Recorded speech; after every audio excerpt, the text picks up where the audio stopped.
Tumekuandalia mengi tu hii leo. Kumbuka ni kipindi ambapo tunaangalia mambo ambayo yanaendelea humu nchini, kando na mada ambayo hii leo haswa ikiwa ni siku ya Jumatano, sisi haswa huangalia masuala ya afya, na hii leo tutakuwa tunaangazia swala la saratani ya kizazi. Mtazamaji, iwapo na maswali, endelea tu kuyachangia, endelea kutafuta maswali hayo, na iwapo unapenda kupiga simu, tutakuwekea nambari zetu katika runinga na utaweza kupiga simu kueleza tu mchango wako. Na mtazamaji, hapa katika studio nina mwenzangu Jen Goiri ambaye pia atakuwa akiendesha mada hiyo kamilifu ili kuweza tu kupasha zaidi kuhusiana na saratani hiyo ya kizazi.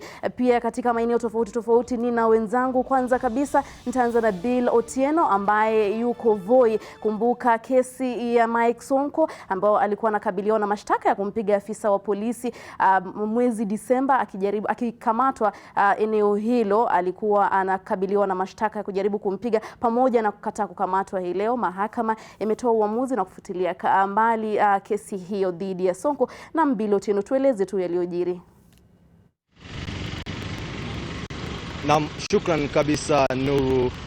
Tuko hapa katika jiji la Voi ambapo awali leo tulikuwa hapo kotini. Tumeweza kushuhudia kiongozi ama gavana wa Nairobi Mike Mbuvi Sonko kuweza kujitokeza na kuweza kuja mbele ya hakimu mkuu Frederick Nyakundi, na hii inatokana na ombi ambayo lilikuwa limewekwa na mkuu wa mashtaka, ambapo yule mlalamishi ambaye ni kiongozi wa polisi katika eneo la Pwani aliweza kudai kuwa hataki kuendelesha shtaka hilo ama malalamishi yake, kuwa yeye ameweza kumsamehea gavana wa Nairobi kwa kuwa ilikuwa ni swala la kibinadamu, na kwa sasa anaona atupilie mbali swala hilo.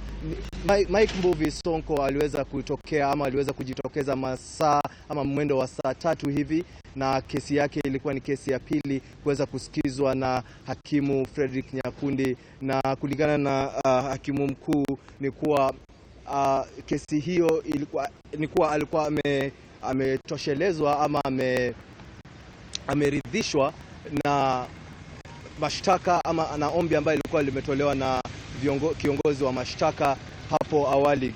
Ikumbuke kwamba Mike Mbuvi Sonko aliweza kukamatwa siku ya 6 ama tarehe 6 mwezi wa Disemba mwaka jana, ambapo aliweza kushtakiwa na mashtaka matatu. Ya kwanza ikiwemo kuwa alikuwa na matumizi mabaya ya lugha wakati alikuwa akiweza kukamatwa, na pia alikataa kukamatwa katika uwanja mdogo wa ndege hapa Voi, sehemu inayoitwa Ikanga. Na shtaka la tatu ilikuwa ni kuwa aliweza kumshambulia mkuu wa polisi wa eneo hili la Pwani kwa miguu ama kule tutasema kwa mapaja, wakidai kuwa yeye alikuwa amepotoka kitabia. Na kwa sasa ni kuwa ameweza kuachiliwa, na kulikuwa na wafuasi wengi ambao walikuwa wameweza kujitokeza hapo katika koti ndogo hapo Voi. Na kwa sasa gavana wa Nairobi ameweza kuelekea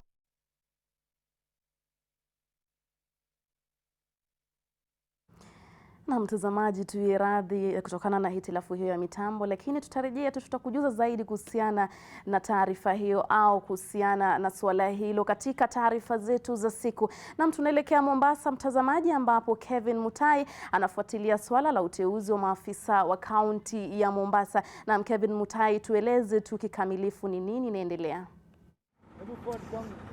Naam, shukran sana Nuru Abdulaziz. Mtazamaji, kumekuwa na mchakato kuhusu uteuzi wa baraza la mawaziri katika serikali ya kaunti ya Mombasa, na ni mazungumzo yamekuwa yakiendelea kwa muda baada ya kandarasi za mawaziri 10 kuisha katika serikali ya Mombasa, na kwa muda wa miezi kadhaa serikali hii imekuwa ikihudumu bila mawaziri. Lakini wiki iliyopita Gavana Hassan Joho aliweza kuwarejesha kazini mawaziri 4. Kati yao ni Hazel Chemutai Koitaba ambaye anasimamia Wizara ya Afya, Tofik Balala Wizara ya Maji, Wizara ya Mazingira ikiongozwa na Godfrey Nyongesa, na vilevile Mariam Mbaruk akisimamia Wizara ya Fedha. Lakini kumbuka kwamba haya yote pia yameweza kuonekana kukumbwa na changamoto, huku baadhi ya mawakilishi wa kaunti wakiweza kupinga uteuzi ule wa waziri wa maji ambaye ni Tofik Balala, wakisema kwamba wangependa kuweza kupata maelezo zaidi kutoka kwa serikali yake Joho kuhusu uteuzi wake. Lakini kumbuka kwamba bado nafasi 6 za mawaziri bado hazina watu, lakini tunaarifiwa kwamba bado uteuzi unaendelea, na hivi karibuni basi serikali itaweza kuwajibika na kuhakikisha kwamba nafasi hizo zimeweza kupatiwa watu ili kuweza kuimarisha huduma kwa wananchi. Lakini kumbuka kwamba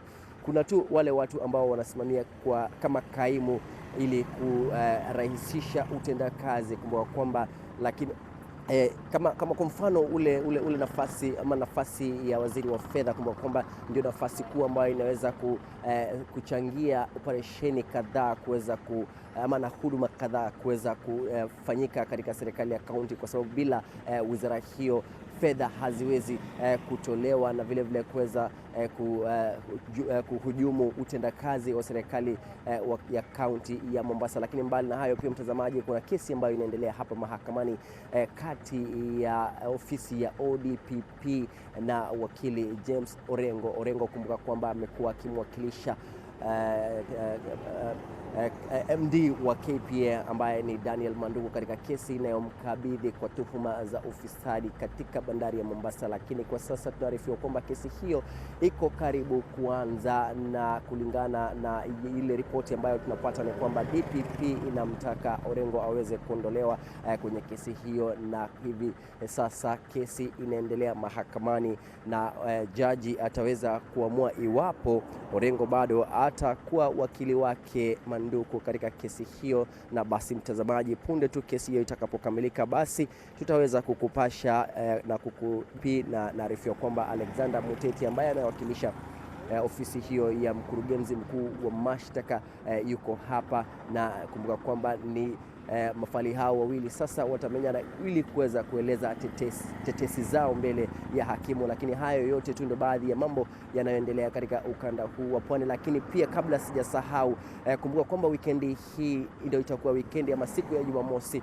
ndio ule mrengo ambao utaleta kampeni ya BBI utaweza kukita kambi hapa Mombasa, na tayari tumeona hisia tofauti kutoka kwa wananchi, kutoka kwa viongozi wa kisiasa wakielezea jinsi wamejipanga ili kufanikisha mkutano huo. Kwa mara ya kwanza pengine tutaona kwamba jukwaa la BBI hapa Mombasa litaweza kukaliwa na wanasiasa kutoka pande mbili za mirengo za kisiasa. Tumemwona ama jana tuliweza kumsikia Seneta Kipchumba Murkomen akisema kwamba ataweza kufika Mombasa akiwa ameandamana na viongozi wenzake, na vile vile tumemwona jana Junet Mohamed akisema kwamba pengine ni mwelekeo mpya ambao sasa wale wanasiasa watajitokeza kwa pamoja ili kuweza kupiga kampeni ya BBI na kuhamasisha umma zaidi kuhusu ni nini hasa ripoti hiyo ya BBI inayo kuhusiana hasa na jinsi ya kuweza kuimarisha maisha yao. Lakini pia kumbuka kwamba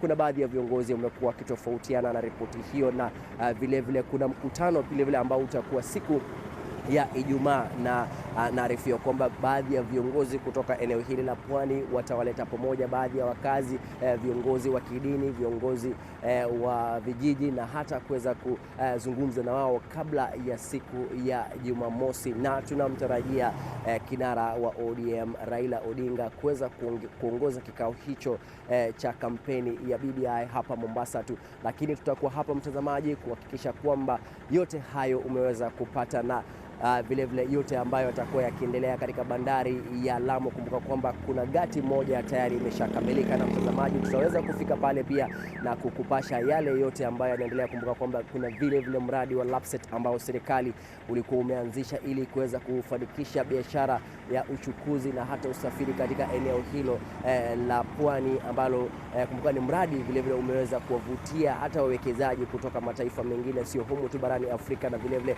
unanuiwa kuweza kupanua biashara za bandari, na vile vile kumbuka kwamba sekta ya bandari ni muhimu sana ambayo inachangia uchumi wa taifa hili, na tutaweza kufika pale pia wakati wa uzinduzi wa gati hiyo, na naarifiwa kwamba bodi ya mamlaka ya bandari, bodi ya KPA itaweza kuzuru gati hiyo ili kuweza kukagua na kufanya ukaguzi wake, lakini tunatarajia kwamba tutaweza pia kupata mwelekeo na mwongozo ni lini kiongozi wa taifa Rais Uhuru Kenyatta atatarajiwa kufika huko kuweza kukagua yote yanayoendelea katika sehemu hiyo ya pwani ambayo iko katika kaunti ya Lamu. Na vile vile pia mtazamaji, tutaweza kuangazia swala zima la usalama katika eneo hilo. Kuna baadhi ya ripoti ambazo tupata wengine wakisema kwamba kuna upungufu wa utalii, ambao watalii pengine wameweza kuondoka katika eneo hilo, lakini tutaweza kufika pale kuzungumza na wenyeji na kuangalia hali halisi jinsi ilivyo, na vile vile mtazamaji, tutakupasha hayo yote katika taarifa zetu za hapo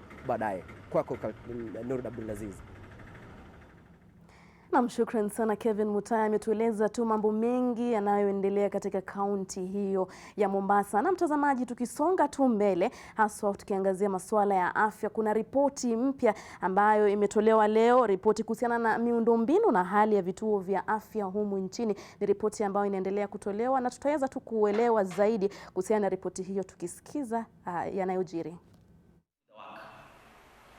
The national government to develop the policies, the guidelines, the standard, and us is to do the work. And I know we have come in large numbers.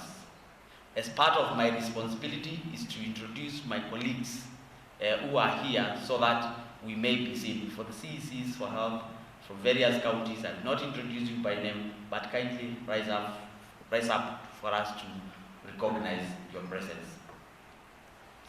That is my solemn responsibility. I'm an elected chair of CEC, so if I don't do this, tomorrow you will wake up and I will not be in office. Tuwapigeni makofi jamani.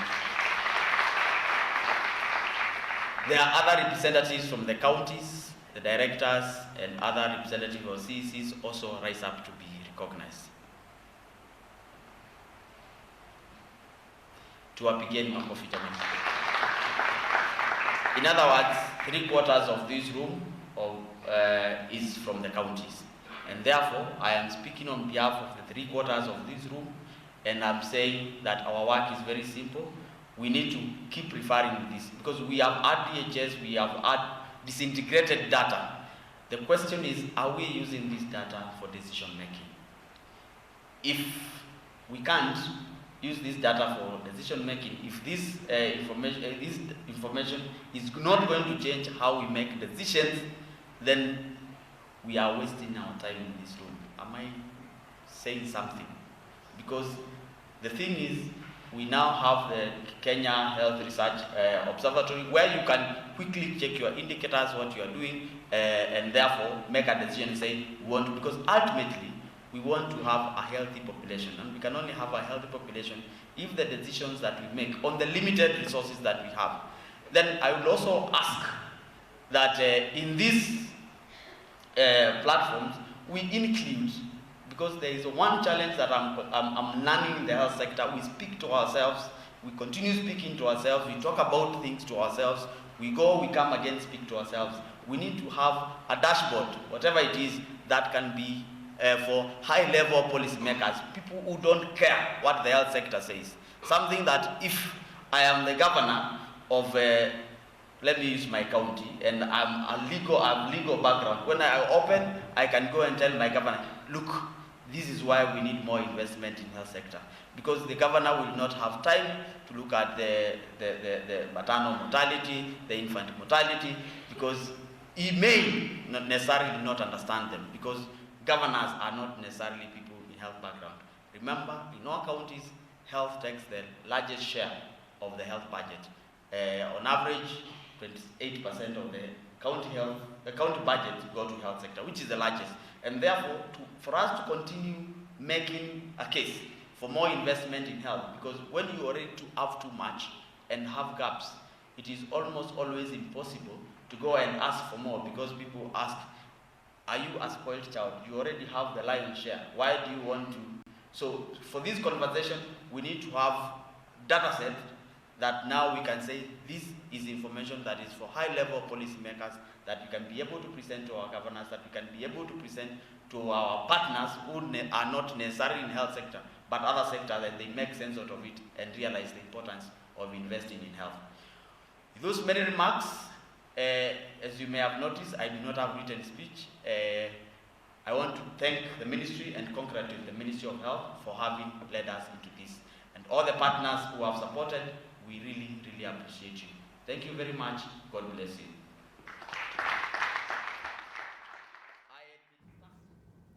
Na mtazamaji, kuhusiana na ripoti hiyo, mwanahabari wetu Eunice Omolo atatueleza zaidi katika taarifa zetu za siku. Na mtazamaji, tukisonga mbele hii leo, kama ilivyo ada, ni siku ya Jumatano na tunaangazia masuala ya afya. Hii leo haswa tunazingatia saratani ya kizazi. Je, pale ulipo mtazamaji, kama we ni binti, mwanamke, msichana, umepata nafasi ya kupimwa ugonjwa huu wa saratani ya kizazi? Na mswali letu hii leo tunaangazia, je, kwa nini wengi hawapendi kupimwa saratani ya kizazi?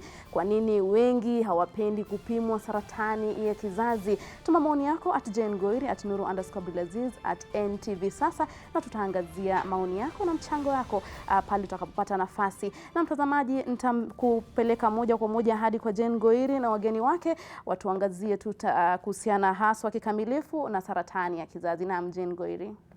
Naam, shukran sana mwenzangu Nuru Abdulaziz. Kama ulivyosema hapo, leo katika NTV sasa, siku ya Jumatano, tunaangazia masuala kuhusu afya. Tunaangazia saratani ya kizazi maarufu cervical cancer. Tunauliza katika NTV sasa, je, wewe unanitazama, kama wewe ni mwanamke, umepimwa? Na kama wewe ni mwanamume, je, umehamasisha ule ambaye unampenda ambaye ni mwanamke apimwe? Na kwa nini wanawake wengi wanahofia kupimwa? Na bila shaka ni masuala pia nitamuuliza Nuru Abdulaziz kama yeye hupimwa, na mbona, na mara ngapi kwa mwaka. Yote hayo tutakuwa tunaangazia hapa ndani ya NTV sasa, na ikiwa ni mwezi wa Januari, mwezi huu umetengwa kuhamasisha umma kuhusu saratani ya kizazi. Bila kupoteza wakati, ni wakaribishi wageni wangu. Lilian Mutua, karibu sana, mhamasishaji mkuu wa ubora wa afya kutoka Nairobi. Tuko na Grace Kinyo ambaye alitibiwa saratani ya kizazi, karibu sana, na Daktari Catherine Nyongesa ambaye ni mtaalam wa saratani. Lakini kabla tujaanza mazungumzo yetu kuhusu saratani ya kizazi, kwa sasa nikupeleke katika majengo ya bunge ambapo nieleza kuna baadhi ya viongozi ama wabunge wanazungumzia mkutano wa BBI ambao utaandaliwa Jumamosi hii katika kaunti ya Mombasa. Position of Jubilee Party, and it had been disconcerting that certain elements within the party for a time had been hesitant to support it and had even been castigating the meetings. So we want to thank them for having seen the light. We want to thank them for choosing to join Kenyans in this pursuit for unity, because Kenyans, wherever they are, all across the country, from Nyanza to Central to Coast to Northeastern to the Rift Valley, want nothing but peace. They want to go about their lives peacefully, to make something out of themselves, and to guarantee their children a future. And this is indeed a national moment. So we want to tell them karibuni sana. BBI being led by our party leader, Uhuru Kenyatta, is Jubilee position. Being led by party leader of NASA, Raila Odinga, is a NASA position. But beyond that, it is a position of the people of Kenya. What we want to tell our colleagues is that, one, they should come in a very good mood. Let them come with smiles. It is a jubilation. It's a happy thing.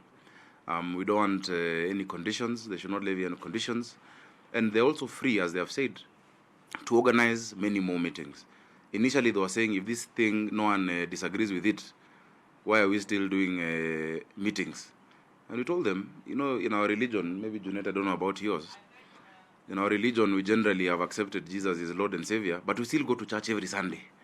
It's not that if everybody believes and accepts Christianity, we stop and close all the churches. We still do it, because leaders have the responsibility to inspire the people and to marshal them around a movement and to educate the people further. So we are very happy and we welcome them. And we hope that even the subsequent meetings in Kiambu, in Eldoret, in Nyanza, in the coast, everywhere else, we'll all be able to move together. Yeah, asanteni. Nafikiri nitaachia hapo. Kiswahili unajua.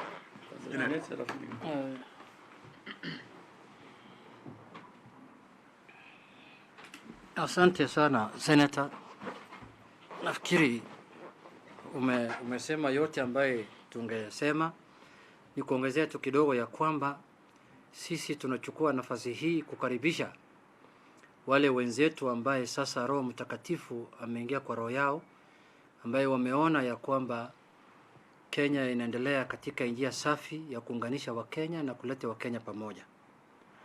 Lakini ningependa kuambia ya kwamba hao wenzetu karibuni, mmekaribishwa kwa roho mkunjufu. Lakini mkuje kwa njia ya adabu. Na mkuje kwa njia ambaye inayofaa kiongozi akuje katika sherehe. Unavyojua vile walivyotufanyia huko Bomas of Kenya. Ile kelele na fujo walitufanyia, nafikiri sasa wameona ya kwamba hiyo haisaidii, na wameona waungane na Wakenya wote. Kwa sababu hizi functions ambazo zinafanyika ni public functions. You cannot stop anyone from attending a public function. It is open to everyone. All Kenyans, whether you are a religious leader, political leader, any kind of person, you are allowed to attend a public function, so long as it is discussing what is good for the country.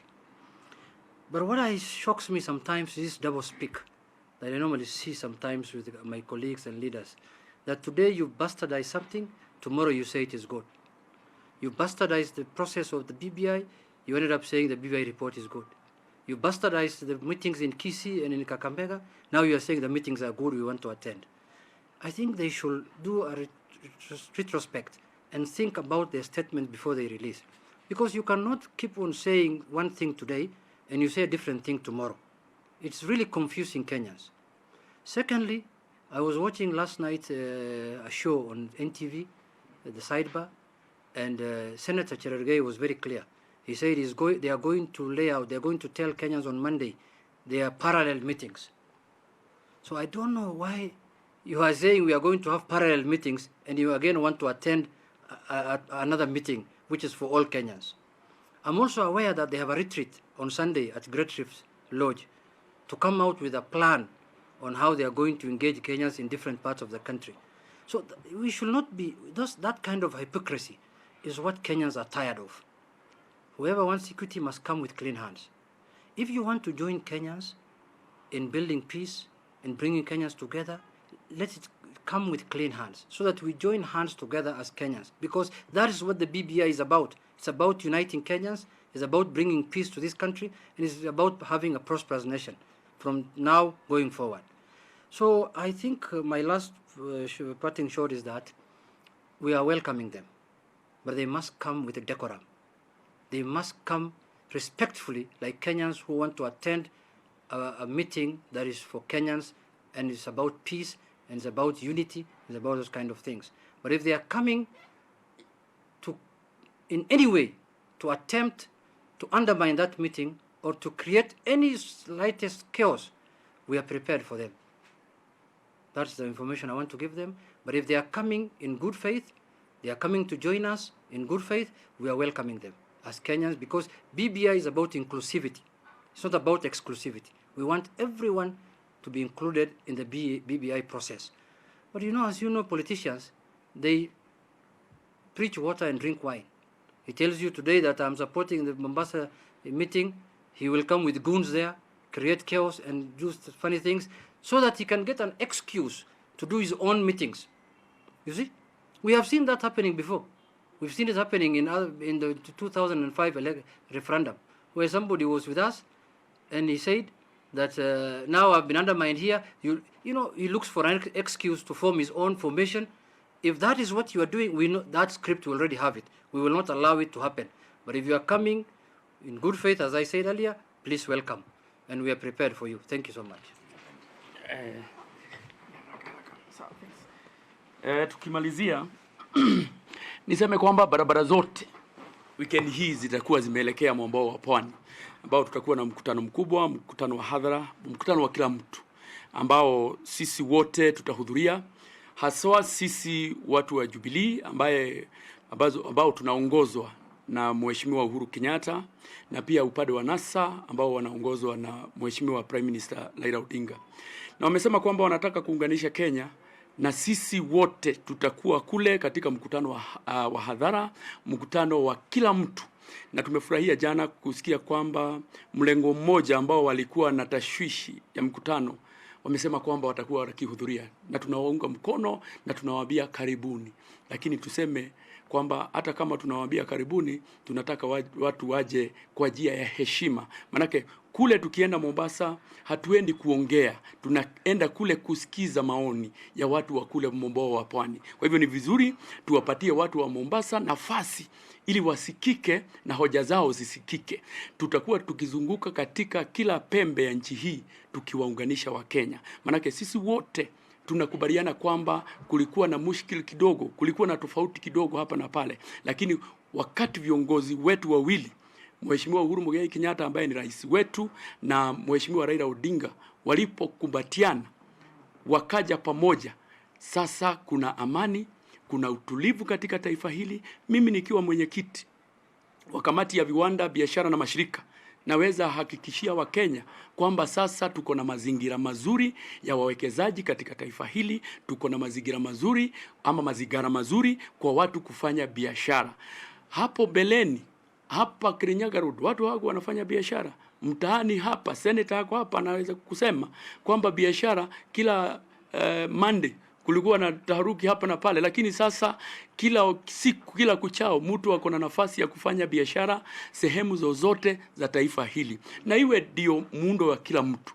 Wacha sisi wote tuje pamoja. Kenya ni yetu sisi wote, na kwa sababu hao viongozi wetu wametuongoza vizuri, ni vizuri pia tuwasikize. Kwa hivyo Saturday sisi wote tuelekea kule Mombasa, na kila mtu, manake ni mkutano wa hadhara, kila mtu anaitwa kule, aende kule tuwasikize watu wa Mombasa. Weekend hiyo ingine tuelekee kwingine, na tunajua kwamba baada ya kazi hiyo yote, ile kamati ama jopo lile lilipatiwa kazi ya kufanya implementation, itapatia Wakenya document mzuri ambayo itatutoa pahali tuko mpaka maendeleo makubwa ya nchi hii. Lakini ya mwisho tuseme kwamba hii mambo si mambo ya siasa, sana sana ni mambo ya kusikiza vile wananchi wanasema. Kama hao watu wa mlengo huo mwingine wamesema watakuja Mombasa, kujeni msikize, lakini usikuje na masharti kuanza kusema lazima hii ifanywe, ile ingine ifanywe. Kule tunaenda kusikiza wananchi. Wakati wa viongozi kuongea ukifika, basi hata viongozi wataongea. Na maswali? One of the things that the other side has been citing is that they are joining because they have noticed that it is not about BBI, it is about 2022. And these sentiments have come out very clearly in the two meetings that have been held in Kakamega and Kisumu. And that is why they probably want to come and have a piece, the cake, of the people that you're also trying to woo into support. Thank you. I think you know in one of the laws of 48 laws of power, it says you disdain that which you cannot have. It's called sour grapes. Sasa hawezi pata, unasema hata sitamu. In fact, because it is out of reach. But they've realized that indeed there's a mood that Kenyans are in, and Kenyans want that unity. I was in Kakamega. In Kakamega, in fact, before that meeting, we have had more than 2,000 delegates drawn from each and every constituency who went through every single item of the BBI. They brought in their suggestions. In fact, before the meeting started, the governors gave their points, the places they want to have amendments, their proposals, and that is what we want. So it is not about 2022. Of course it is about politics. But politics, what is politics? There is nothing more political than a country deciding its moment is a moment of unity. That is very political. There is nothing more political than a country deciding to end a cycle of 50 years of hate between communities. That is political, and that must be discussed by politicians. But to say that BBI is about who becomes president in 2022 is far from the truth. That has not been discussed in any of those meetings. I have been in Kakamega. In fact, for us, it was very good as leaders from Western Kenya that we had all our leaders. We had Musalia Mudavadi, we had Wetangula of Western, and even from Nairobi. And we agreed that as a community, even as we look at these proposals, we must, because politics is about who gets what when. But in the same breath, I must say, Mheshimiwa Kanini and Mheshimiwa Junet, many of us, ardent supporters of the president, have also been very 2020. We're not going to take it anymore. And that is why Junet has said, wakuje na tabia mzuri, wakuje na adabu. Kanini has said, let them come, na heshima. Because you must respect the president. The president was not out of his mind when he decided to go and look for his brother Raila Odinga and say we must end this cycle. Raila Odinga was not out of his mind when he agreed. It is politics, but it's not the kind of myopic politics that they think about. Politicians think about the next election. We leaders think about the next generation.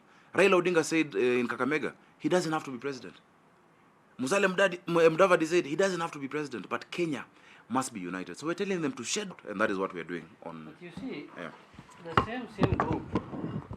the same group, this Tanga, are claiming that these meetings and these gatherings are about 2022, when themselves have been campaigning for the last 2 years, doing many things, and their party leader, the president of the Republic of Kenya, has told them not once, not twice, to stop early campaigns so they can concentrate on the Big Four agenda, so they can concentrate on nation building. They defied him. They refused. They said we have to campaign. Now, I'm shocked. I saw the deputy president the other day complaining about early campaigns, that this to become president in 2022. Now, when Kenyans come together to discuss a document, he feels threatened. He says this is early campaign. Let us not be myopic.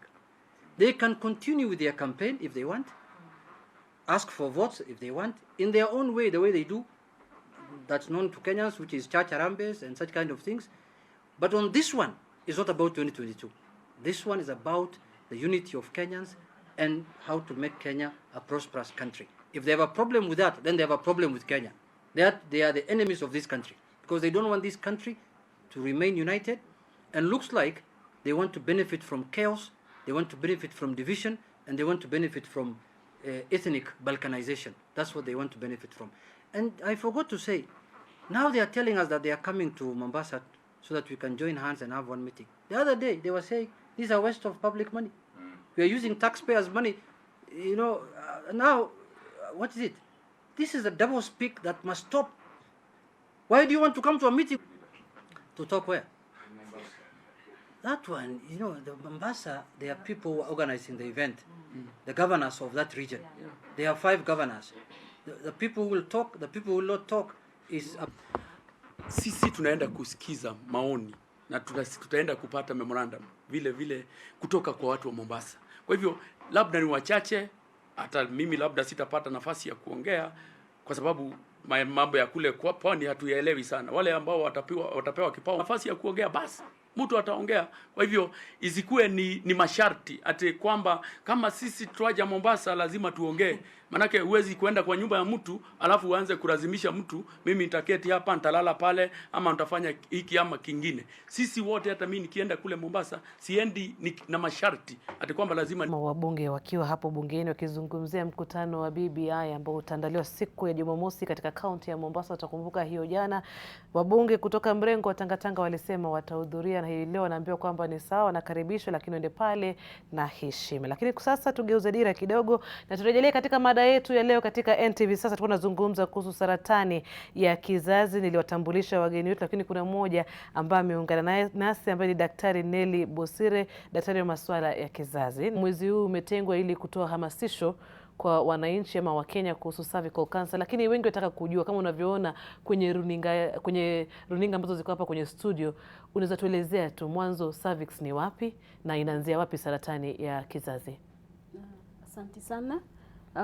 Sasa ni sehemu ya kizazi, na tukiangalia kwa hiyo picha tunaweza sema ni mdomo wa nyumba ya mtoto. Najua mwanamke kuwa mjamzito, mtoto anakuwa kwa nyumba yake. Lakini sasa ile mdomo ndio mtoto, kama unaweza kujifungua atokee ndio aingie kwa sehemu tunaita vagina. Sasa pale mlango inaitwa cervix. Na hiyo ni kitu huwa ina protect, kama ukiwa mjamzito basi mtoto akue mahali yake mpaka akue miezi 9 ndio aweze kuzaliwa. Na sababu iko between the vagina na uterus, unaona iko prone kwa trauma. Ama wakati wa mapenzi unaweza pata infection ya ile HPV virus na inakaa pale. Inakaa hapo. Na daktari, nitauliza saratani inasababishwa na nini? Maana kama ulivyosema HPV virus, wengi wanauliza, je, ni kutokana na ngono ama ni nini haswa? Sasa hii virusi ya HPV inapatikana hata kwa ngozi. Lakini wakati mingi watu wanapata hiyo HPV kwa kupitia ngono. Na mili yetu huwa na uchunguzi imeonyesha ya kwamba saratani ya cervix inaletwa na HPV. In fact 99.7% of hiyo saratani inaletwa na hiyo virus. Na ikikaa kwa mwili na ikuwe persistent, kuna zile high risk types, yani zile ziko na makali zaidi kushinda HPV zingine. Sasa zile ziko na makali zinakuingia kwa cervix na inabadilisha zile seli za hiyo cervix na zinaweza kuwa kama saratani. Na kwa bahati mzuri, kwa mfano kwa sasa tuko na ile kinga imewekwa ya vaccination. Sasa hiyo kinga inasaidia watoto wasichana wasipate hizi virusi. Na kama hata umepata hiyo immunization, ni vizuri mtu anaendelea kufanywa iwapo kama uko kwenye kuna uhusiano wa kimapenzi na yuko na zaidi ya mpenzi mmoja, ndio inasababisha hiyo HPV. Huwa tunasema kwa wanawake wote kufikia umri wa mwaka 25 ambao tayari wameanza kushiriki mapenzi, zaidi ya 80% tayari wamekwisha pata hii virus, hii HPV. Na kwa vile sio jambo ambalo tuweza kuzuia, ndio maana tunasema tuweza tafuta njia gani ili kufanya mwili wetu, na mtu atapata shida ya kansa. Utapata kuwa ni kama 10% tu ya hawa watu wote ambayo virusi hivi vinaendelea kukaa na mwili unashindwa kufukuza. Yule mtu ambaye uko naye, hata kama sio kwamba ako na wapenzi wengi, waweza kuwa mpenzi wa mbeleni labda alikuwa nayo akaileta katika ndoa hii na hajui, kwa sababu hakuna dalili yoyote ambayo HPV huwa inaonyesha kwa mwili ikiwa katika sehemu hii ya uzazi za kumpatia. Baada ya miaka 20 huyu naye akienda katika ndoa nyingine aweza pia kumpatia mwenzake, na hivyo ndivyo inaendelea kuenea. Grace, wewe ulitibiwa saratani, unaweza tuelezea tu ilianza vipi, ulikuwa unahisi vipi? It was on 2016 ndio niliogojeka. Kugojeka kwangu kulianza na kutoka damu kidogo kidogo, na sio sana. Ungejua hata ni hiyo ugonjwa. Sababu nikilala sana nikionana na bwanangu, nikilala asubuhi nakuta my bed sheet iko na dots ya blood spots. Yeah, nikikuta iko hivyo nikashindwa hii inaletwa na nini, na nimefika menopause. Nikakaa kama siku 3 nikiona hivyo, nikaona ati walimpima, walinifanya screening, wakaniambia huna kansa yoyote, ambia aende district hospital the nearest. Okay, walinipatia dawa. Walikuwa nazungumza kwa kizungu ukifikiria kwamba utaelewa. Okay, unaona nyinyi madaktari. Nikapewa dawa. Nikaambiwa ni kunywe 2 weeks. Sasa hiyo dawa nikaanza tena. Na ni kidogo tu ungejua ati ni hiyo ugonjwa. Haya, kutoka hapo nikaenda hiyo district hospital, nilikuwa nasikia wakiongea. Huyo daktari kunipima akaniambia, Madhi, enda kama St. Mary Hospital upimwe uangaliliwe. Kwenda huko St. Mary waliniambia niende home nikujie report after 2 weeks. Kumwangalia report, aliniambia Madhi, uko na chembe za kansa. Haki nilistuka. Lakini daktari alikuwa hii ugonjwa inaponwa. Lakini mimi niliona haki sitapona, sababu my father died in 1975 kwa hiyo ugonjwa. Kwa hiyo nikaona ni mimi tu. Hata mimi naelekea huko. Na ulikwambia kwa stage gani? Ilikuwa stage 2. Lakini aliniambia hiyo masiku ilikuwa masiku ya zamani, lakini hii iko na matibabu kabisa. Madhi, enda tu ukuje hapa utafanywa.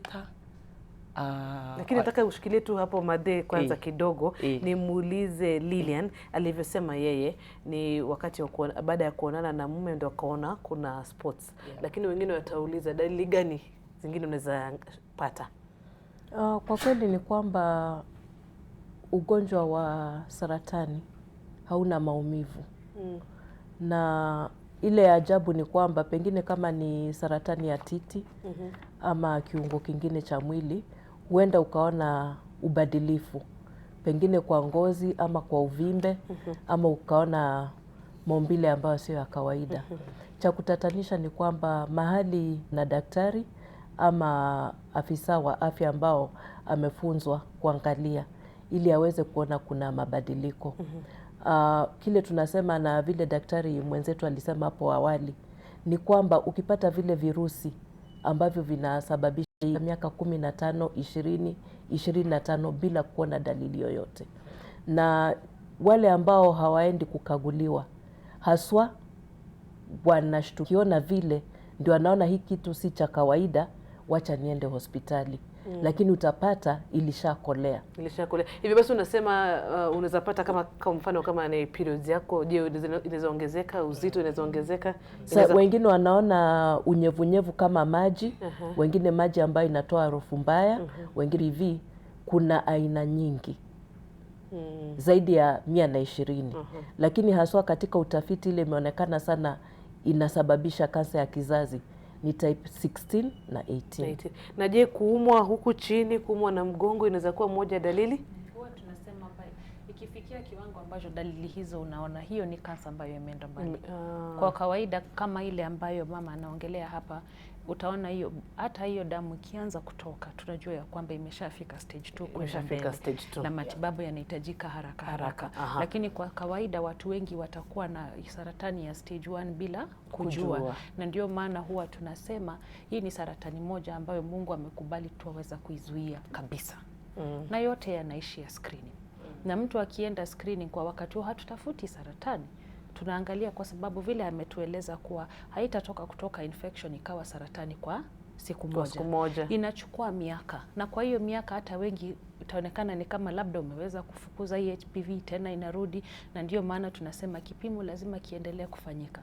Wakati tunapima tukiangalia hiyo cervix kwa kawaida inakaa normal kabisa, na ndio maana ya lazima ipimwe kwa njia za utafiti ambazo zinaweza kutueleza zaidi ile ambacho hatuwezi kuona kwa kawaida.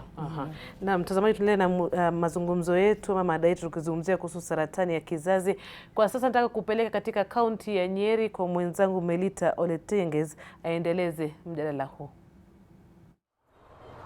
Na barabara kabisa mwenzangu Jen Goiri. Bila shaka saratani ya kizazi ni gonjwa ambalo limeathiri watu wengi, na hapa katika kaunti ya Nyeri mjadala huo ni swala ambalo linazungumziwa na watu wengi sana. Afya katika serikali ya kaunti, na hii leo ningependa kuzungumza na naibu wa gavana wa kaunti hii Caroline Karugu ili kuweka bayana ni mambo yapi ambao wameweza kufanya kama kaunti ili kujaribu kurahisisha kuweza kufanya uchunguzi kwa wanawake. Pengine shukrani sana kwa kujiunga nasi. Kauli yako kuhusu saratani ya kizazi na ni mambo yapi ambao mnajaribu kufanya ili kuangazia swala hili? Thank you very much, Oletenges.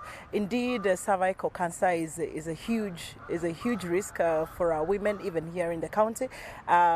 You know, I was looking at statistics this morning.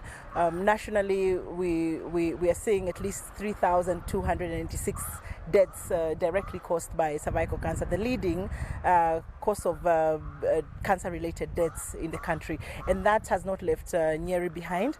What we are doing as a county government really is to concentrate on more the promotive and the awareness strategy. We are also offering free screening in our health centers, and how we have gone about it is that we have aligned our screening mechanism to the guidelines recently released by the Ministry of Health, that then are able to we're able to screen from our very primary levels in the villages. So we are encouraging that women go to the nearest dispensaries, and our health staff have also been trained on what we call the VIA, or vaginal inspection with acetic acid, which is something that is able to be done at the very primary level. Now, with progressed cases of breast cancer are referred to the county referral hospital where pap smears are being done. But a lot of things are coming out from the ground, Tenges, a lot of myths that women have, and of course a lot of women who are feeling that maybe the process of testing is a bit too intrusive. So I have started a campaign where I'm doing a door-to-door. I'm visiting cancer patients across the county, and I take advantage of these sessions to demystify some of these myths around screening. There are people who say if I get screened, that will be the beginning of the cancers, whether it's breast cancer or cervical cancer. And we are trying to unpack these myths and encouraging women to go to the health center. And I really want to appreciate His Excellency the President for the UHC program, because this was not going to be possible had it not been for the UHC program. Now in Nyeri County, screening is actually free, treatment is actually free, the initial chemotherapy or cryotherapy is actually free in the county. We are looking at moving towards giving the services that Kenyatta is giving in terms of the advanced treatment, but the basic treatment is available. So I would like to perhaps urge women in Nyeri County to, get over the issues of intrusiveness, because I think that is the greatest problem. Women would be asking me, are the people screening us, are they women or are they men? Especially those that are past the childbearing age. Those are within the childbearing age who frequently visit their gynas are open to it, but a lot of the older women, those that are past perhaps the age of 50, it's becoming a very long shot for them. So, and it's a conversation we are having candidly with women in the village. It's a conversation. Tomorrow I will be, for instance, in Madera in a village called Kirimukoyo, pretty much talking to women and driving them to the nearest health centers. And I want to say the initial stages, the VIA, the VILI processes can be done at the primary level. Thank you so much. Bila shaka ni mjadala mpana, umeweza kumsikia naibu maswala.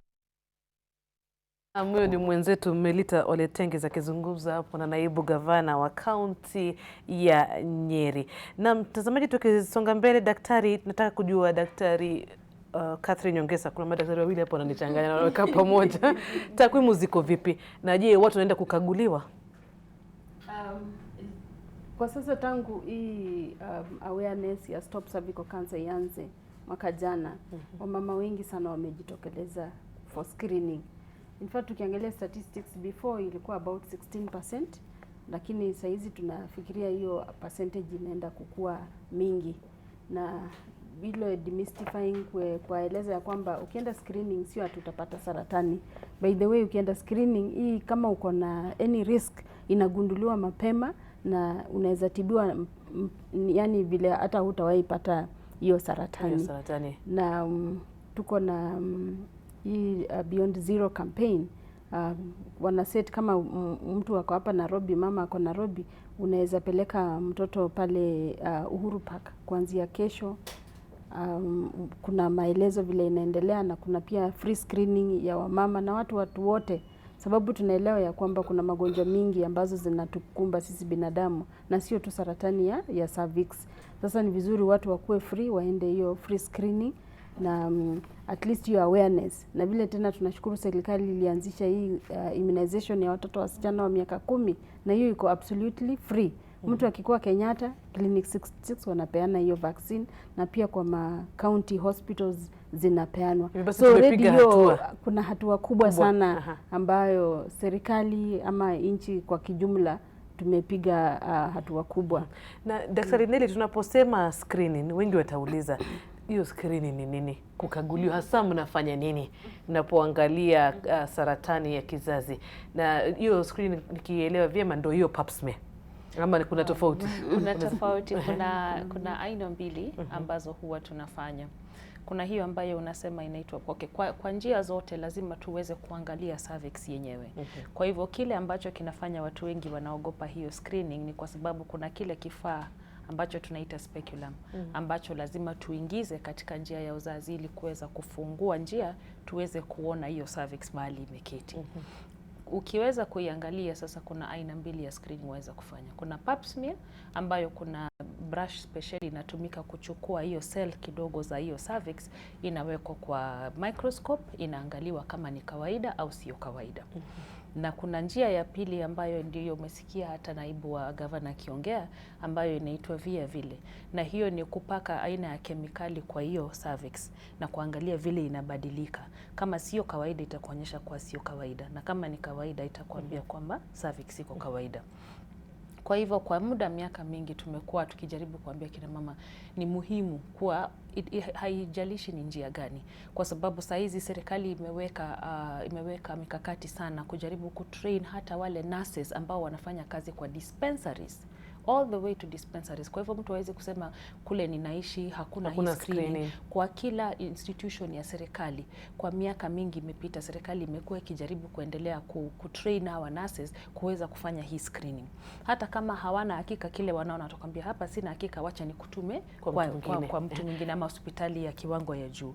Lakini kwa pap smear kile ambacho kimeifanya haijakuwa very popular ni kwa sio kila mahali kuna mtu ambaye ana uwezo wa kusoma hiyo pap smear yenyewe, na ndio maana unaona imebakia kuwa iko sana sana katika mahospitali yale makubwa ama mahospitali ya kibinafsi ambayo kuna watu ambao wanaweza kufanya hivyo. Lakini screening ni ya kuwa tunasema kwa kila msichana ama mama ambaye ameanza kufanya mapenzi, inakuwa ni muhimu, lazima ufanye screening. Kwa nchi zingine wanasema tuko na miaka ya cut off. Kenya tunasema labda hizo cut off they don't work for us, kwa sababu tunapata watoto wetu wanaanza kushiriki ngono wakiwa miaka 13. Ukimpatia miaka 10 kupata saratani, miaka 23 atakuwa na saratani. Na tumewaona wengi, hata daktari atakwambia, kwa sababu yeye hiyo ndio department yake ya kuatibu. Kwa sababu kitambo tulikuwa tunafikiria saratani ni ugonjwa wa kina mama ambao wamekuwa miaka kidogo. Miaka 45 hadi 55. Lakini tangu tuanze kupata ugonjwa ambao tunaita HIV imetuonyesha mambo ambayo hatukuwa tunatarajia. Na hiyo screening mara ngapi kwa mwaka ama kwa mwezi? Screening huwa tunasema mara moja kwa mwaka, kwa kawaida tunasema mara moja kwa mwaka at least kwa miaka 3. Na hii yote miaka 3 ikiwa imekuwa ni sawa, sasa waweza kusema mara moja baada ya miaka 5. Lakini pia kuna njia ambazo kuna pia aina tofauti za screening, kama sasa kuna HPV screening ambayo imekuja, ambayo kweli yapima kama uko na HPV infection au la. Na hiyo ni tofauti na pap smear. Na hiyo ni tofauti na pap smear, na maana kuwa haijakuwa very popular tu ni kwa sababu imekuwa bado bei ghali kidogo, na kuna maabara machache sana ambayo yanaweza kufanya hiyo test.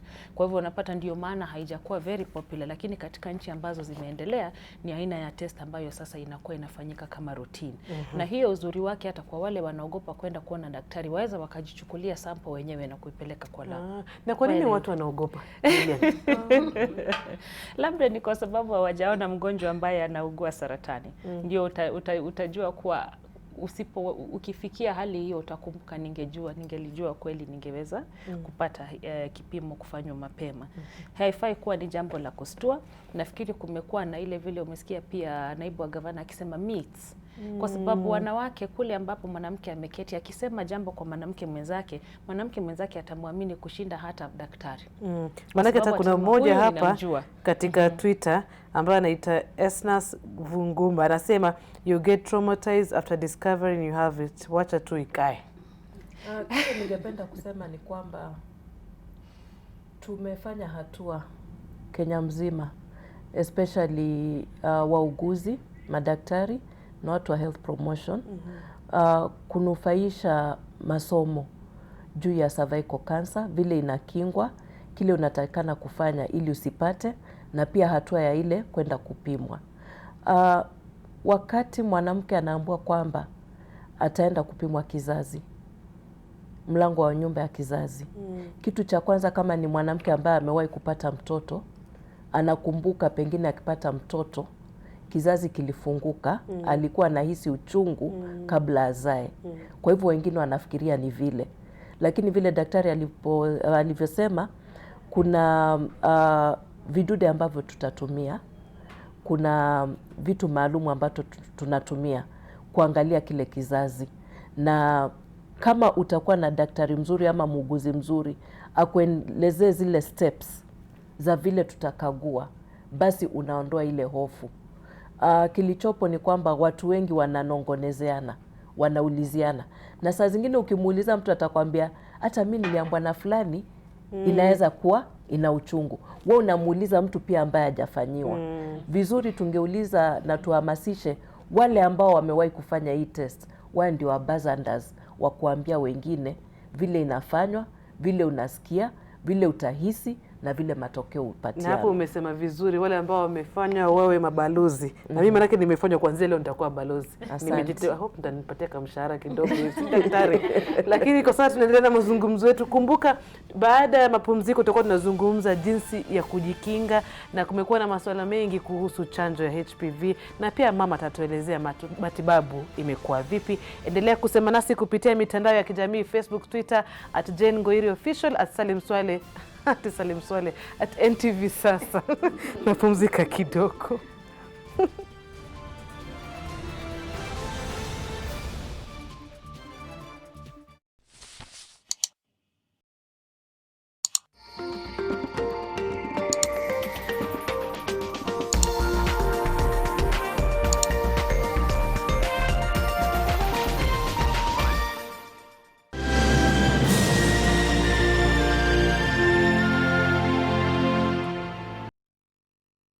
Eldoret Technical Training Institute. Registration for January, May and September 2020 intakes is ongoing. Apply now. Eldoret Technical Training Institute. Growing reputation.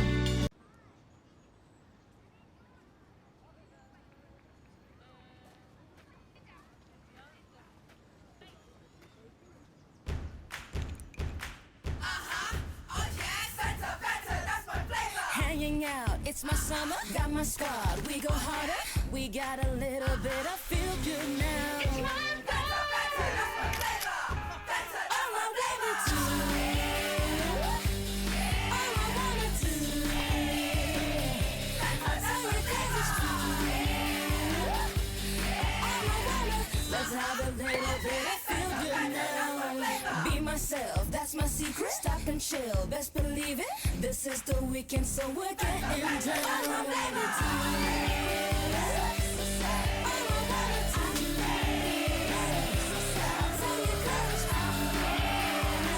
Let's have a little bit of better, that's my flavor. Kisha tusonge mbele, kisha tusonge mbele. Kisha tusonge mbele, kisha tusonge mbele. Tusonge mbele. Tusonge mbele na Fiber Mobile. Get a Fiber SIM card today and enjoy Tusonge Mbele bundles at affordable prices.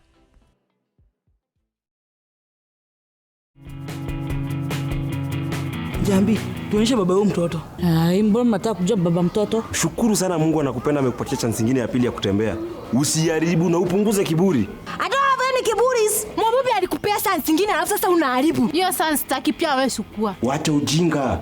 You need to be 2 steps ahead of Awiti. In fact, I am several steps ahead of Awiti. She can't stand up on her own. Ngundi for you.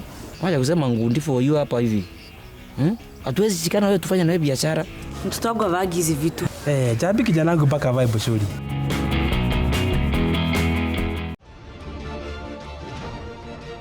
Health is where we spend quite a lot of our money. About 30% of our entire budget goes to healthcare. We started by starting to build a big hospital, and phase 1 is near completion. I'm hopeful before the end of this year it will be ready to be operationalized.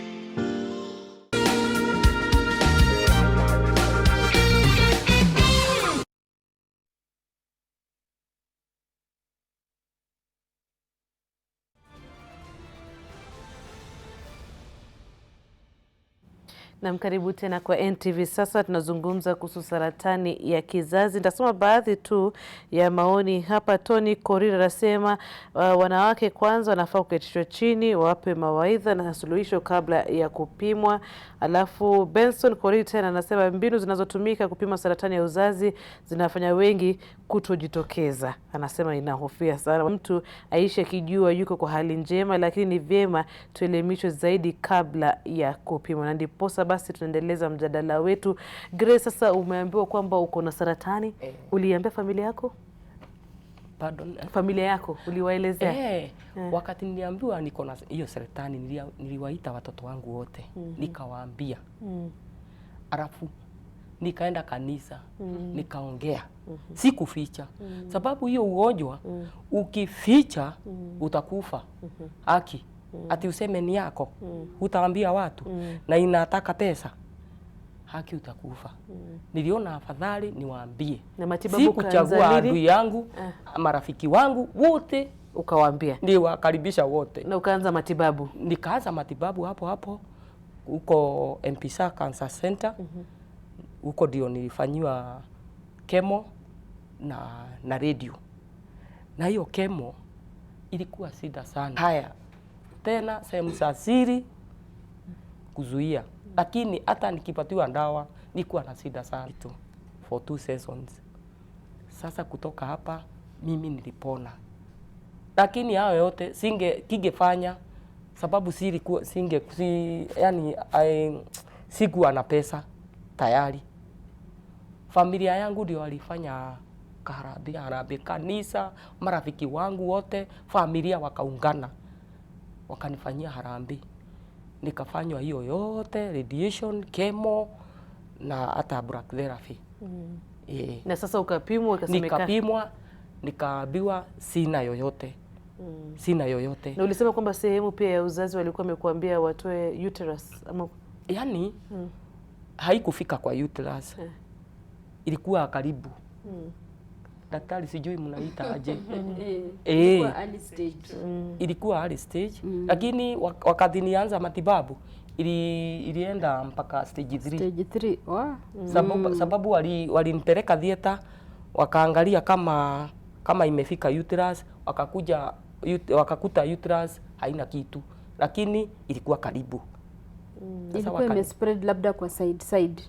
Outside the cervix ikaenda kwa side. Kando. Ati ilikuwa karibu. Sijui ni karibu wapi. Na daktari nilitibiwa, nikapona. Sasa mimi ni survivor. Wow. Nashukuru Mungu sana. Na unazungumza na watu na kuambia na vile ningeambiwa watu. Watu wasikae hivyo. Wasinyamase, wasifiche hiyo ugonjwa. Afadhali kutangaza. Ukitangaza na tena kuungana na group. Group ni mzuri sana, inasaidiana. Tena kwenda hospitali ali. Sababu ukienda late, hiyo ugonjwa ndio inaua. Sababu imeenda, umekaa ikaenda, ikakumaliza. Kuungana na magroup, kuenda kwa hospitali ni vizuri. Hata mimi niko na group niliunganiza naye huko inaitwa Lady Hope. Hiyo Lady Hope imenisaidia sana. Tuko na mama ni founder wa hiyo group. Anaitwa Sister Veronica. Mnakutana na kupatia kuzungumza, tunasaidiana, tunashauriana. Si kukaa kwa nyumba, hapana. Nilienda huko kwa group. Tukasaidiana. Nikakuta wengine wagonjwa kabisa. Ukasema wewe afadhali. Mimi na afadhali. Na daktari, nikija kwako, kuna huyu ambaye alikuwa amepiga simu hapa katika studio zetu na inanifuatisha katika swali letu jinsi ya kuzuia au kujikinga dhidi ya saratani ya kizazi. Anauliza, je, kuwa na wapenzi wengi ni moja ya sababu? Na hapo ningependa umjibu na pia uzungumzie jinsi ya kujikinga dhidi ya saratani ya kizazi. Nafikiria hatua ya kwanza kujikinga ni kupata chanjo. Kama hujakuwa sexually active, na ndio tuko na hii chanjo tunapea wasichana wa 10 years kama hawajakuwa sexually active. Lakini wamama wengi hapa Kenya hawakuwa na nafasi ya kupata chanjo wakikuwa wadogo na wanaweza kuwa na hiyo HPV virus. Uzuri ni ya kwamba hii virus inaisha kwa mwili.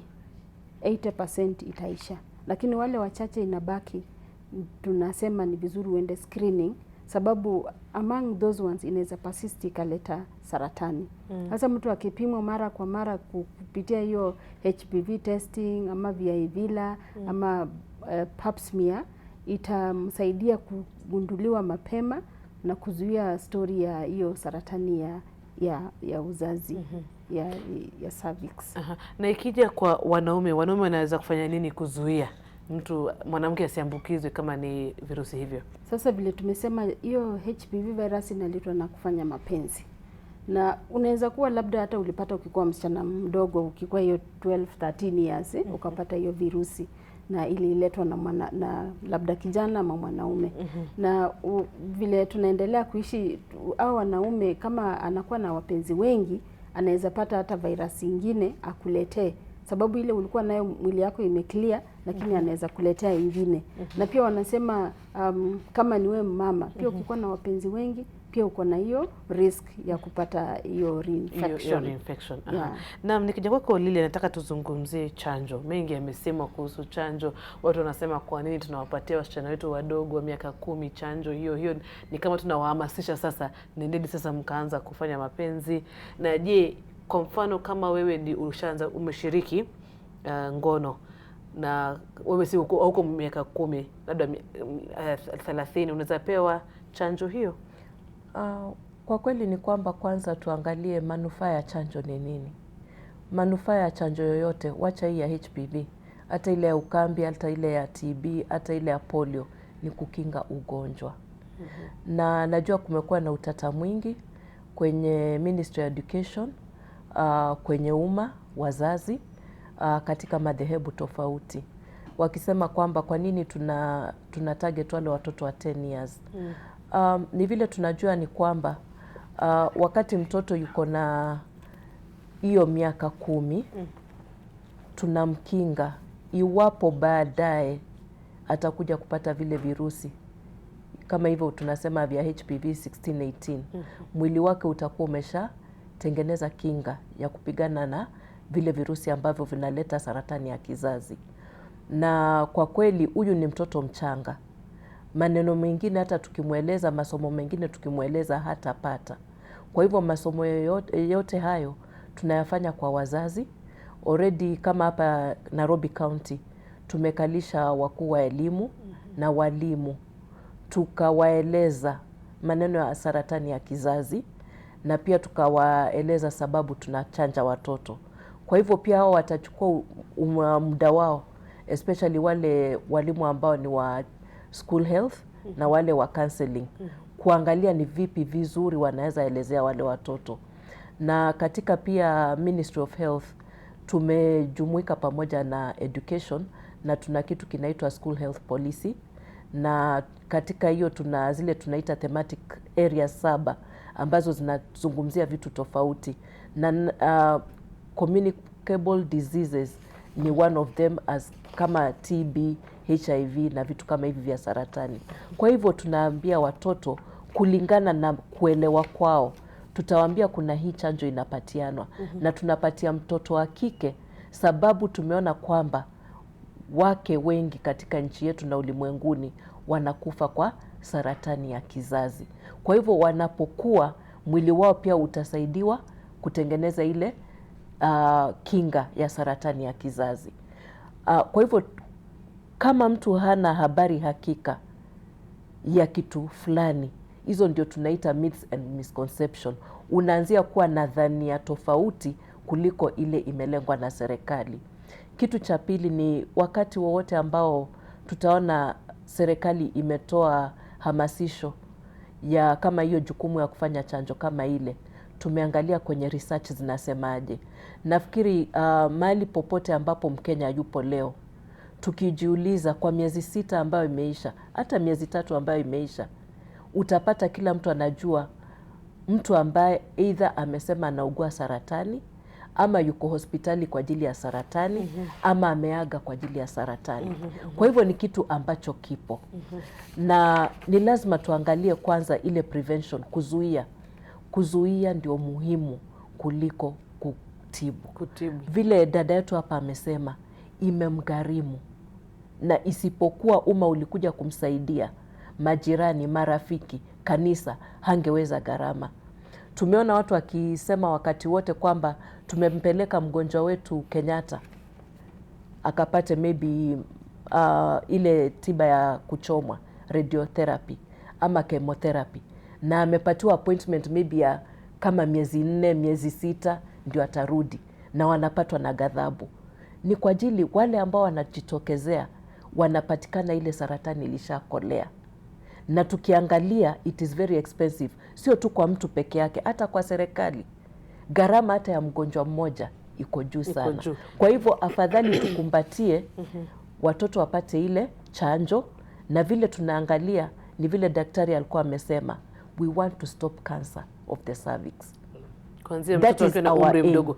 Sababu kama hawa wasichana, tuseme kama hivi sasa, ile kampeni ambayo tulikuwa na zile chanjo zinatolewa, au watoto wa kike wa miaka 10 saa hii tuko na idadi ya kama 2,100,000 ambao wakati tulianzia ile campaign ndio tulikuwa tunalenga.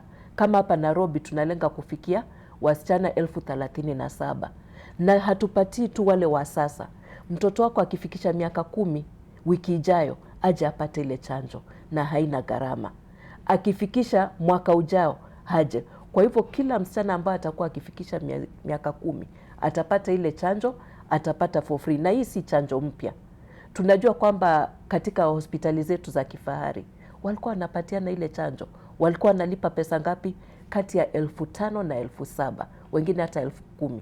Na hii ya bure ambayo tunapatiwa kwa bila malipo, watu hataki kuikumbatia. Watu wanaihofia. Ulikuwa pia umeuliza kama we ni mwanamke ama kama mimi kwa msichana, mfano sasa. hata msichana wako ambao amefika miaka 12, ndio hata kama niyo msichana ama amefika miaka 11, hatutampa, sababu tuna utaratibu wa chanjo vile tunapatiana. Kama ile ya ukambi tunapatiana miezi 9 kama mimi kwa mfano 18. Sitasema miaka yangu, lakini sasa mtanipa. Hatutakupa, tutakupatia pengine kwa kituo ambacho sio cha serikali kwa malipo. Kwa malipo. Lakini kabla uipate pia tutachukua historia yako. Kama umewahi kushiriki tendo la mapenzi, tutakufanyia hiyo pap smear, tutaangalia vile kizazi kinakaa, tukipata ni kiswafi, basi unaweza pata ile, lakini utagharamia. Na pia napenda kuchampion maneno ya afya sana. Tafadhali waume wote, ndugu zetu, vijana wetu, kama sisi ni kina mama, kama umeoa ule ni bibi yako, hii Valentine special treat cervical cancer screening. Nimependa hiyo. Lakini nataka kukuuliza hapo kwa chanjo. Chanjo ni ya wanawake pekee? Unajua kwa tunasema kwa wakati serikali inapeana program ya vaccination, kuna ile inaitwa attendant economics about it. Lazima uangalie kwa ni gharama gani ambayo yaweza kufikia wengi zaidi, ambayo impact itakuwa the most high.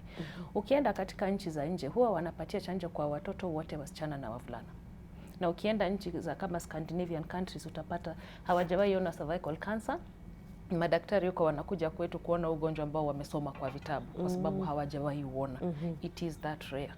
Na hii ni kitu ambacho tunaweza kuachieve katika nchi yetu. Mali tumefikia, serikali inaanza kusema who is most at risk. Tukiangalia watoto wetu ni umri gani ambao tuwaweza kuwapata kabla hawajaanza kushiriki ngono, ili tukiwapa hii chanjo iwe na the most impact. Kwa sababu tunasema mtu ambaye hajashiriki ngono, risk yake ya kuwa amepata HPV is almost non-existent. Kwa huyo ukimpatia chanjo, it is 99.9% effective. Kwa yule ambaye ameisha shiriki ngono, kwa vile hauna uhakika ya kwamba hii vaccine itakuwa how effective, ndio maana unasema we may not know the value, lakini kama atajigharamia ni sawa, aende mbele. Na kitu ambacho tunataka Wakenya waelewe, hii chanjo haikuja jana. Mimi niliipata miaka zaidi ya 10 iliyopita kwa gharama yangu mwenyewe. Naelewa. Na ni kwa vile sasa serikali kwa miaka mingi kampeni imekuwa, mbona tusipeane hii chanjo? The cost of treating is way more expensive. Tungeanza polepole kuweka investment katika prevention, in the next 50 years hata sisi hatutakuwa tunaongelea mambo ya cervical cancer. Kuna kitu tunajua, we cannot get rid of HPV. What we can do is prevent it from causing cervical cancer. Na there is a way. Na hapo nilikuwa nimekuuliza, watoto wa kiume watapewa chanjo? Kwa sasa sababu tu ambayo watoto wa kiume hawapewi ni kwa sababu ya gharama kwa serikali. Lakini hata kwa kliniki yangu kuna kina mama wameleta watoto wao wa kiume, wamesema kama wamefikisha umri wa kupewa chanjo wape wote. Mimi maisha ya usoni sitakuwepo. Sitaki mtoto wangu aje kuniuliza, mama kulikuwa na hii chanjo, mbona hukufikiria kunipa, na sasa ninakuja kupata ugonjwa huu na wenzangu wamepata chanjo na wanaishi maisha. Na hiyo ndio jambo la muhimu ambao tungehitaji pia wale ambao wako na doubts wajiulize. 20-30 years from today utaambia nini mtoto wako akikuuliza, mama mbona niko na ugonjwa huu na ulikuwa na kulikuwa na kinga, nipate kinga. Ni salama? Kabla hujakwenda Kisii.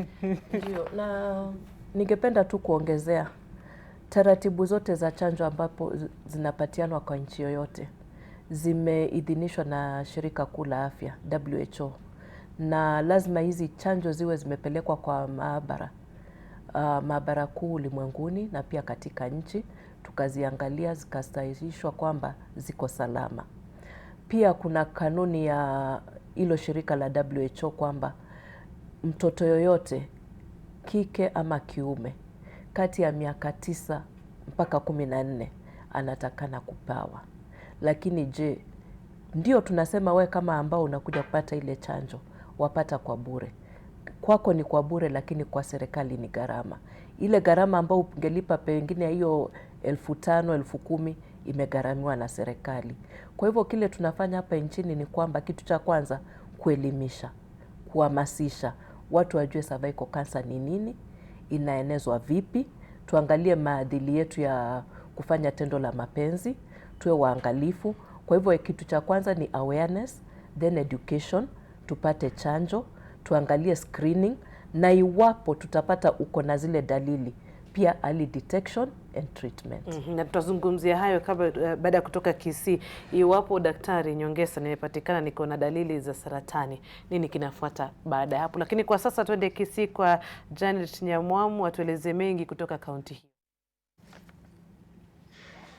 Naam, niko hapa katika kaunti ya Kisii na niko katika hospitali ya Kisii Referral Hospital ambapo hii chanjo, hii cancer screening ilianza mnamo wiki iliyopita na nilileta ripoti ilipokuwa inaendelea, na leo iko katika Gucha huko Ogembo. Leo niko na ambaye amekuwa akisimamia shughuli hiyo katika kaunti ya Kisii na anaenda kutuambia kama wamepata visa vingapi vya wale ambao wako na huo ugonjwa wa saratani ya kizazi. Kwa majina anaitwa Lea Ogega, the County Reproductive Health Coordinator, County 045 Kisii. And niko hapa katika Kisii Teaching and Referral Hospital talking about cervical cancer screening ambayo ni saratani ya mlango ya kizazi ambayo inahusika kwa wamama ambayo ni kuanzia miaka 20 mpaka 65. Hapa kwetu Kisii tukiangalia kwa mwaka 2019 kuanzia January to December, we were able to screen 25,908 women of the age bracket 20 to 60, and among those 806 were HIV positive clients who are mostly more predisposed because of their HIV status, and normally their immunity status is very low, and so therefore they are highly predisposed, and those are the people we are mostly interested in. And totally among the 25,908, we were able to get 354 positives, among which 128 were treated with cryotherapy, and the rest were treated in different forms of treatment depending on the stage of the cancer, of which we could do lip and other forms of treatment and referral depending on the stage of the cancer. However, being the cervical cancer screening week, January, we were able to organize as a county with partnership with the USA under the project of PNC, that is preventing cervical cancer globally. We were able to focus on 2 facilities, Kisii Teaching and Referral Hospital being our main hospital, and also Gucha, whereby the screening started in Kisii Teaching and Referral Hospital on 13 to 17 for 5 days, and we were able to screen total of 354 women, and among those 14 were positive, and the 14 were treated using the thermocoagulation, and 2 were done lip treatment. So the exercise is ongoing in Guja, which is supposed to continue up to 21st.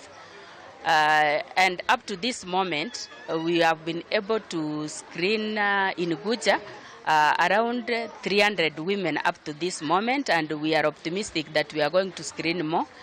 And among the ones who have been screened in Bucha for now, 7 of them have been found positive, and 2 of them biopsies have been taken for further analysis, that is histology, and then the 5 have already been treated using thermocoagulation.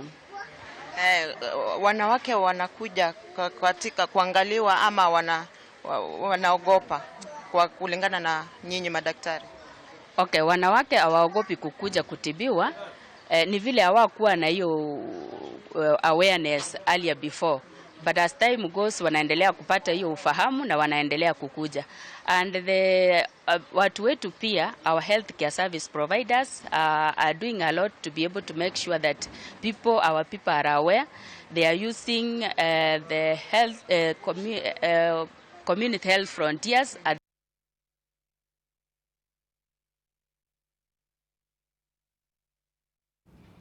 Naam, tumempoteza hapo Janet kutoka kaunti ya Kisii, lakini kwanza tupate taarifa hii kisha tuendelee. Janga la saratani limeathiri takriban kila familia na hivyo kumekuwa na bidii ya mchwa katika kupambana nalo. Gharama ya matibabu ya saratani imeacha wengi na misiba na umaskini. Hata hivyo sasa kuna matumaini katika kupambana na ugonjwa huo baada ya ugunduzi wa mfumo mpya wa kinga uliofanyiwa majaribio katika maabara. Japo binadamu hawajafanyiwa majaribio hayo, wanasayansi wana matumaini tele ya ufanisi. Wanasayansi walikuwa wakitafuta njia ambazo hazijagunduliwa kuhusu jinsi mfumo wetu wa kinga unavyoshambulia uvimbe unaosababisha saratani. Walichogundua ni seli aina ya T ndani ya damu yenye uwezo wa kushambulia aina tofauti za saratani. Mfumo wa tiba uliopo wa CAR-T, ambao ni dawa ya jeni iliyoundwa kushinikiza seli ya T kushambulia ama kuharibu seli za saratani mwilini, unafaulu dhidi ya aina chache za saratani. Watafiti wanasema kwamba seli aina ya T inaweza kuwa tiba ya saratani duniani. Lakini je, seli aina ya T inatarajiwa kufanya vipi kazi? Sampuli za damu zitachukuliwa kutoka kwa mgonjwa anayeugua saratani. Seli zake aina ya T zitatolewa na baadaye kuwekwa jeni ili kuzipa uwezo wa kubaini seli za saratani. Seli hizo zitakuzwa ili kuongezeka kwa wingi katika maabara na baadaye kurudishwa katika mwili wa binadamu. Iwapo jaribio litakalofanywa binadamu litafaulu, basi huenda kutakucha katika vita dhidi ya saratani. Nuru Abdulaziz, NTV. Shukran sana Nuru Abdulaziz kwa taarifa hiyo. Mtazamaji, kumbuka unaweza kuwasiliana nasi kupitia nambari za simu ambazo zitawekwa kwenye runinga yako. Piga simu, uliza swali au changia katika mada yetu ya leo. Daktari Nyongesa, sasa kuna wale ambao mnasema twende kupimwa na unaweza na kupimwa. Kama Grace alivyopatikana sasa, unaambiwa uko na saratani stage 1, stage 2 ama stage 3. Nini kinafuata baada ya hapo? Matibabu yake kwamba kutibu saratani in multidisciplinary. Sasa kuna involve madaktari wengi. Tunaanza na gynecologist, alafu kuna oncologist. Ikikuwa kama ni precancerous lesion, basi madaktari wa gyne huwa wana manage, na nafikiria Nili ataongelea zaidi juu ya hiyo. Sasa na tuende sasa kama ni cancerous. Ikikuwa stage 1 na early stage 2, operation inaweza fanyiwa. Na daktari akisema operation haiwezi fanyika, basi mtu anaingia kwa sehemu ya pili, na hiyo ukisema operation inafanywa kutolewa, hiyo cervix inaweza tolewa? Inaweza tolewa. Inatolewa pamoja na uterus. Na pia sababu hii saratani inaweza affect pia vaginal area. So kuna sehemu pia huwa inakatwa, na kuna lymph nodes ama ngae zinatolewa kwa sides, sababu hiyo saratani pia inaweza enda kwa side. Na kulingana sasa na hiyo vile pathologist ataangalia hiyo nyumba ya mtoto akague, ataangalia kuna some risk factors ambazo zinahitaji, despite umefanywa operation ama surgery, utaenda uongezewe matibabu ingine kama radiotherapy ama chemotherapy. Na kuna wale ambao saratani imeenda zaidi ya stage 2 na hawezi fanywa operation, basi itabidi wafanywe hiyo radiotherapy and chemotherapy.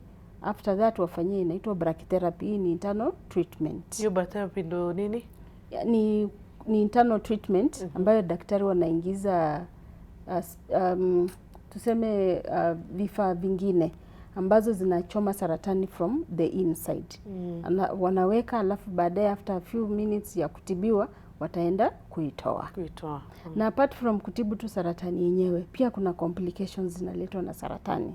Kwa mfano mama ako na maumivu, itabidi hiyo maumivu mpe dawa yake. Kama alivyosema hiyo kucha kubadilika rangi, nasikia uchungu.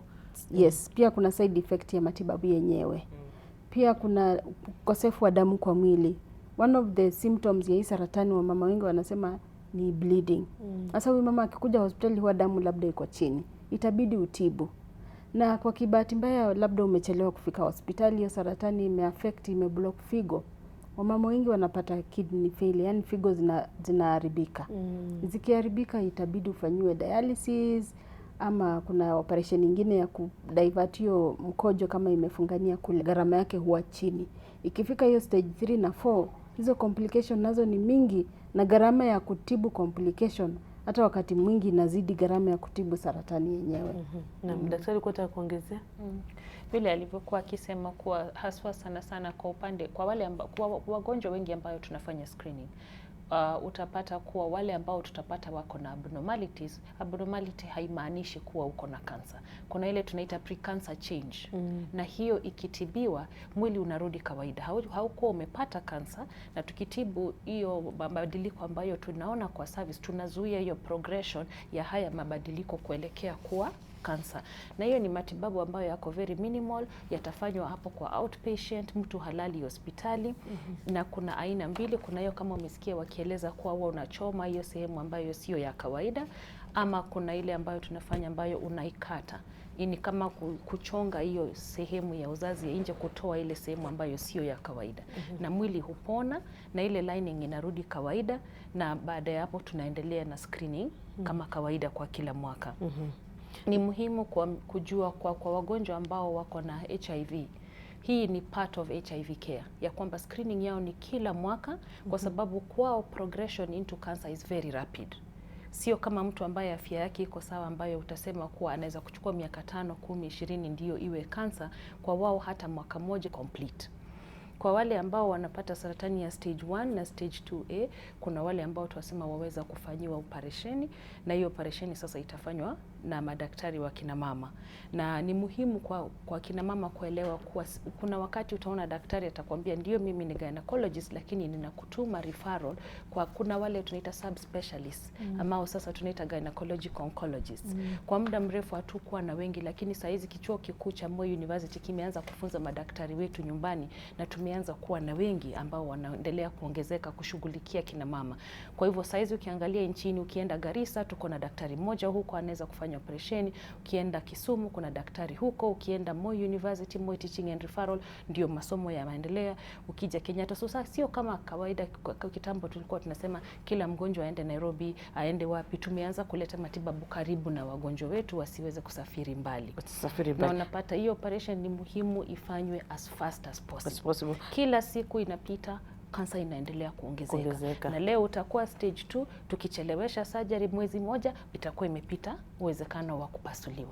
Na vile daktari amesema, spread ikianza inaingia kwa lymph nodes. Zingine hauwezi kuona na macho hadi ukiwa umepasua mama uko ndani, ndio unaangalia viungo kutoka ndani wajua shida iko wapi. Kuna wengi hata staging yenyewe izakuwa haikufanywa vizuri. Ukianza operation unasema hii tu haifai kupasuliwa. Kwa hivyo lazima mgonjwa awe open minded, ya kwamba ndio nimeambiwa matibabu yataenda hivi, lakini yaweza kubadilika. Waweza kupata tayari niko na complications zingine ambazo zitadelay matibabu. Daktari huyo hawezi kuanza radiotherapy kama figo zako hazifanyi kazi vizuri. Kama huna damu ya kutosha, lazima uongezewe damu, kiwango kirudi kawaida, mwili iwe optimal. Lakini kile ambacho tunaendelea kusema ni teamwork. Naweza kupasua, aweza kuchoma, wapi daktari wa dawa, wapi daktari wa maumivu, wapi daktari wa kushughulikia nutrition, wapi physiotherapist, wapi counselor, kwa sababu kutibu mgonjwa ambaye ako na saratani unatibu jamii yote.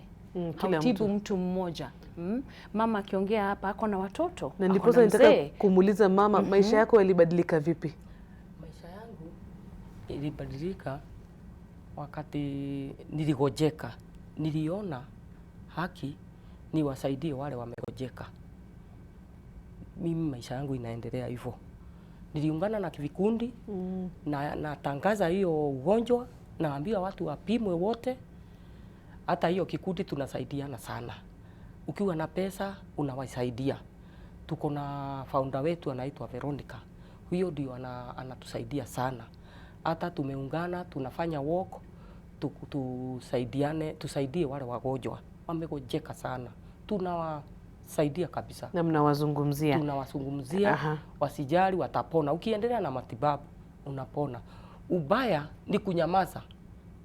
Wengi wa wanawake wananyamaza. Hata wakiona hiyo damu, wanafanya hivyo tu. Hautaki kuambia mtu. Na ni kweli, manake kuna watu ambao ati ni kuficha. Atakuja kukuambia baadaye, unajua ilianza miaka miwili iliyopita, lakini mimi nilishindwa nitaambia nani ama nitazungumzia nani. Manake hivyo basi, wakati kila watu nasema ni vizuri kuwa na mtu wa karibu, ule mtu unaweza muambia. Ndio maana tunasema it's very important kuleta wanaume katika hii discussion. Kwa sababu kina mama wengi, kama vile mama anasema, unaanza kuona hii damu wakati wa mapenzi. Uko na mume wako. Nimeona kina mama wengi ambao ni mwanaume anamleta, anasema mimi sielewi nini inaendelea, lakini kila tukiwa na bibi yangu ninaona kuna anavuja damu. Shida iko wapi? The men have to also help us to take control. Na kuna mmoja hapa katika Twitter ameuliza, Kasona anasema, if the origin is the male, why not deal with him? The male does not have a cervix. He does not get cervical cancer. So we have to address yule ambaye ndiye anakuwa affected. Nafikiri namuelewa, manake tunavyozungumza hapa, hata kuna mwingine mnaweza shikanisha majibu. Kuna mwingine anauliza, je, iwapo sijashiriki ngono niko kwenye hatari ya kupata saratani? Manake tulivyosema, kama kuna wapenzi wengi unakuwa kwenye hatari. Nafikiri huyu anavyouliza ni pia kampeni iendelezwe kwa wanaume. Ndio maana tunasema kuna ile male involvement. Unajua kila wakati tunaongea female health, tunasahau kwa wanaume huwa wanachangia kwa hali kubwa. Na ndio kumbuka nilisema kwa nchi ambazo kwa kifedha, kwa gharama zimeziweza, pia wanapeana chanjo hata kwa watoto wanaume. Lakini kwa wanaume wenyewe, kama vile sisi kama shirika la madaktari wa kike tumesema, the most opposition tulipata kwa hii chanjo haikuwa inatoka kwa wanawake, ilikuwa inatoka kwa wanaume, na sio wanaume ambao wanaathirika na shida hii. Kwa hivyo as we giving education, pia tunawaongelesha wao, nyinyi ni kina baba wa watoto wasichana, watoto wa kike ambao watapata saratani. Nyinyi ndio waume za kina mama ambao watapata, ama nyinyi ni watoto wa mama ambao wanapata. Hatuwezi kuwatenga tuwaeke kando tuseme kuwa they don't play a role. Na ukumbuke kuwa bado katika nchi yetu, kwa mwanamke kutafuta matibabu, bado kwa miji mingi hiyo ni decision ya mwanaume, kwa sababu yeye ndiye akona ile financial empowerment ya kuwezesha bibi yake aweze kupata matibabu, kupata chanjo, kupata vipimo. Na ndio maana tuna encourage, tunasema it's a family affair. Kila mtu lazima afanye nini? Aje katika hii meza azungumze. Mwaka 2015 tukijumuika na NTV tulikuwa na kampeni kubwa sana ya kuongelea mambo ya cervical cancer, na ilikuwa ni wanaume ambao ndio walikuwa kipaumbele. Wanaume 5 ambao walitembea kilomita 1000 kujulisha, create awareness about cervical cancer. Wanaume can play a role, they can take a front lead, kwa sababu ni education, ni prevention. Na mwanaume akisema mimi nitampeleka mtoto wangu apate chanjo, mimi nitaenda na bibi yangu. Na kuna ile tunasema how do we create cultures. Kama wewe mama waenda kupimwa, umeenda mara ngapi na mtoto wako wa kike? Umwambia leo nipeleke kwa daktari, naenda kupimwa. Na wakati wako pia ukifika unajua kuwa hivi ndio tunafanya nini? Tunafanya. Kina mama wataenda kwa siri, ataenda kwa daktari yapimwe na haambii watoto wake wa kike alienda wapi, ni nini inafanyika na umuhimu wake ni upi. So we have to create the cultures, ndio watoto wetu wajue watufuate. Mama akiwa mjamzito ataenda clinic. Kila mtu kwa nyumba yake anajua mama ameenda clinic. Mbona hajui wakati ameenda kupimwa? Ule ambaye ameuliza iwapo hushiriki ngono kama uko kwenye hatari. Vile tumesema ni kwamba 70% ya cervical cancer ukiangalia ni sexually transmitted. Sababu wakati daktari anaona mgonjwa yuko na ile kansa, pia atachukua history zingine za ule mgonjwa, na hivi ndio tunapata kujua vitu kama vile. Ndio hautakuwa kwa hatari, lakini ijapokuwa hauko kwa hiyo hatari, utajuaje kwamba lile tendo la mapenzi la kwanza ndio litafanya upate ile kansa. Kwa hivyo tutasema usingoje ukisema mimi sijashiriki mapenzi, kwa hivyo siko kwa hatari. Utakinga. Ndio iwapo uende ukapate vile virusi, mwili wako ushajikinga. Kile kingine ningependa kuongezea vile daktari alikuwa anasema, lazima haya mazungumzo ya cervical cancer na kansa zingine tuanzishe kwenye nyumba yetu. Lazima tuchukue, iwapo wewe ni mzazi, wewe ni mlezi, wewe ndio msimamizi wa ile nyumba, lazima tuanzie kuongelea maneno ya kansa. Ndio pengine nyumba yote ni wanaume, hawana mwanamke kwa ile nyumba. Pengine ni vijana watatu wanafanya kazi, wamekomboa nyumba moja, sharing one house. They must talk about cancer, even if not cervical cancer, any cancer. Kwa hivyo sio about kama umeshiriki ngono ama hujashiriki ama kama uko exposed or not. We must start the conversation. Kwa ajili tukianzia hiyo conversation ndio tutapata kujua vile tunaweza kinga, ndio tutajua mtu ufanyaje kuangaliwa ajue kama yuko naye, ama au iwapo amepatikana yuko na ile kansa ni steps gani anataka kupitia. Tukiangalia hata kama daktari atasema wamepata hata wanawake wa umri hata kama miaka 70, 60 na kitu, 80 pia wanaweza pata ile kansa. Kwa hivyo hatutatenga tuseme ni ya wale ambao ni wachanga. Hii conversation lazima tuanzie kwa nyumba zote. Kama ni katika makanisa, madhehebu, viongozi wote waongee. Tunataka kuona wanasiasa wanaongelea maneno ya cervical cancer. Tunataka kuona makanisani ama kwa misikiti watu wanajumuishwa, wanaelezewa. Kama ni mkutano, najua kama kina mama tunapenda kwenda chama. Hata ukitia watu birthday party ya mtoto wako, kuna wanawake wa umri wako, waelezee, muhimizane, mwende mkaangaliwe. Na vile mwenzetu alikuwa amesema, you need a lot of support as a patient ukiwa na cancer. Psychological support, spiritual support, emotional support, na hautajipa wewe mwenyewe. Lazima uungane na wengine. Watu wakushike mkono. Nafikiri hapo nilivyosema na madaktari na hata nyinyi mtazungumza na viongozi. Wakiwa katika mkutano wa BBI wanazungumza kuhusu saratani. Na lezo lazima tuende kwa Bernard Ojiang kisha turejea hapa studioni. Na asante sana Jen, tuko katika hospitali kuu ya rufaa na mafunzo ya Homa Bay. Kumbuka kwamba ni swala ambalo watu wengi wamekuwa wakilizungumzia.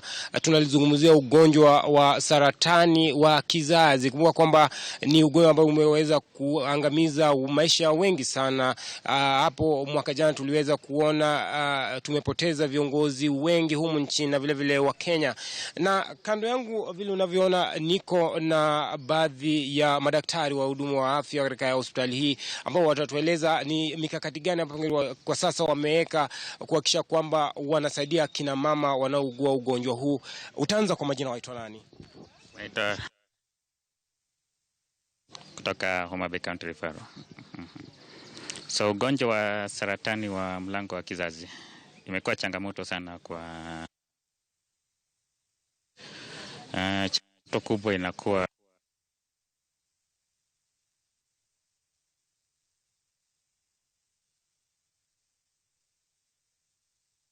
wamefika ile pale tunaita stage 3 ama stage 4. Wakati matibabu haipatikani kwa urahisi na iko ghali sana. Na kwa siku mnapokea watu kiasi gani? Nitasema karibu 30% yenye ugonjwa wa saratani yote inakuwa ugonjwa wa saratani wa mlango wa kizazi.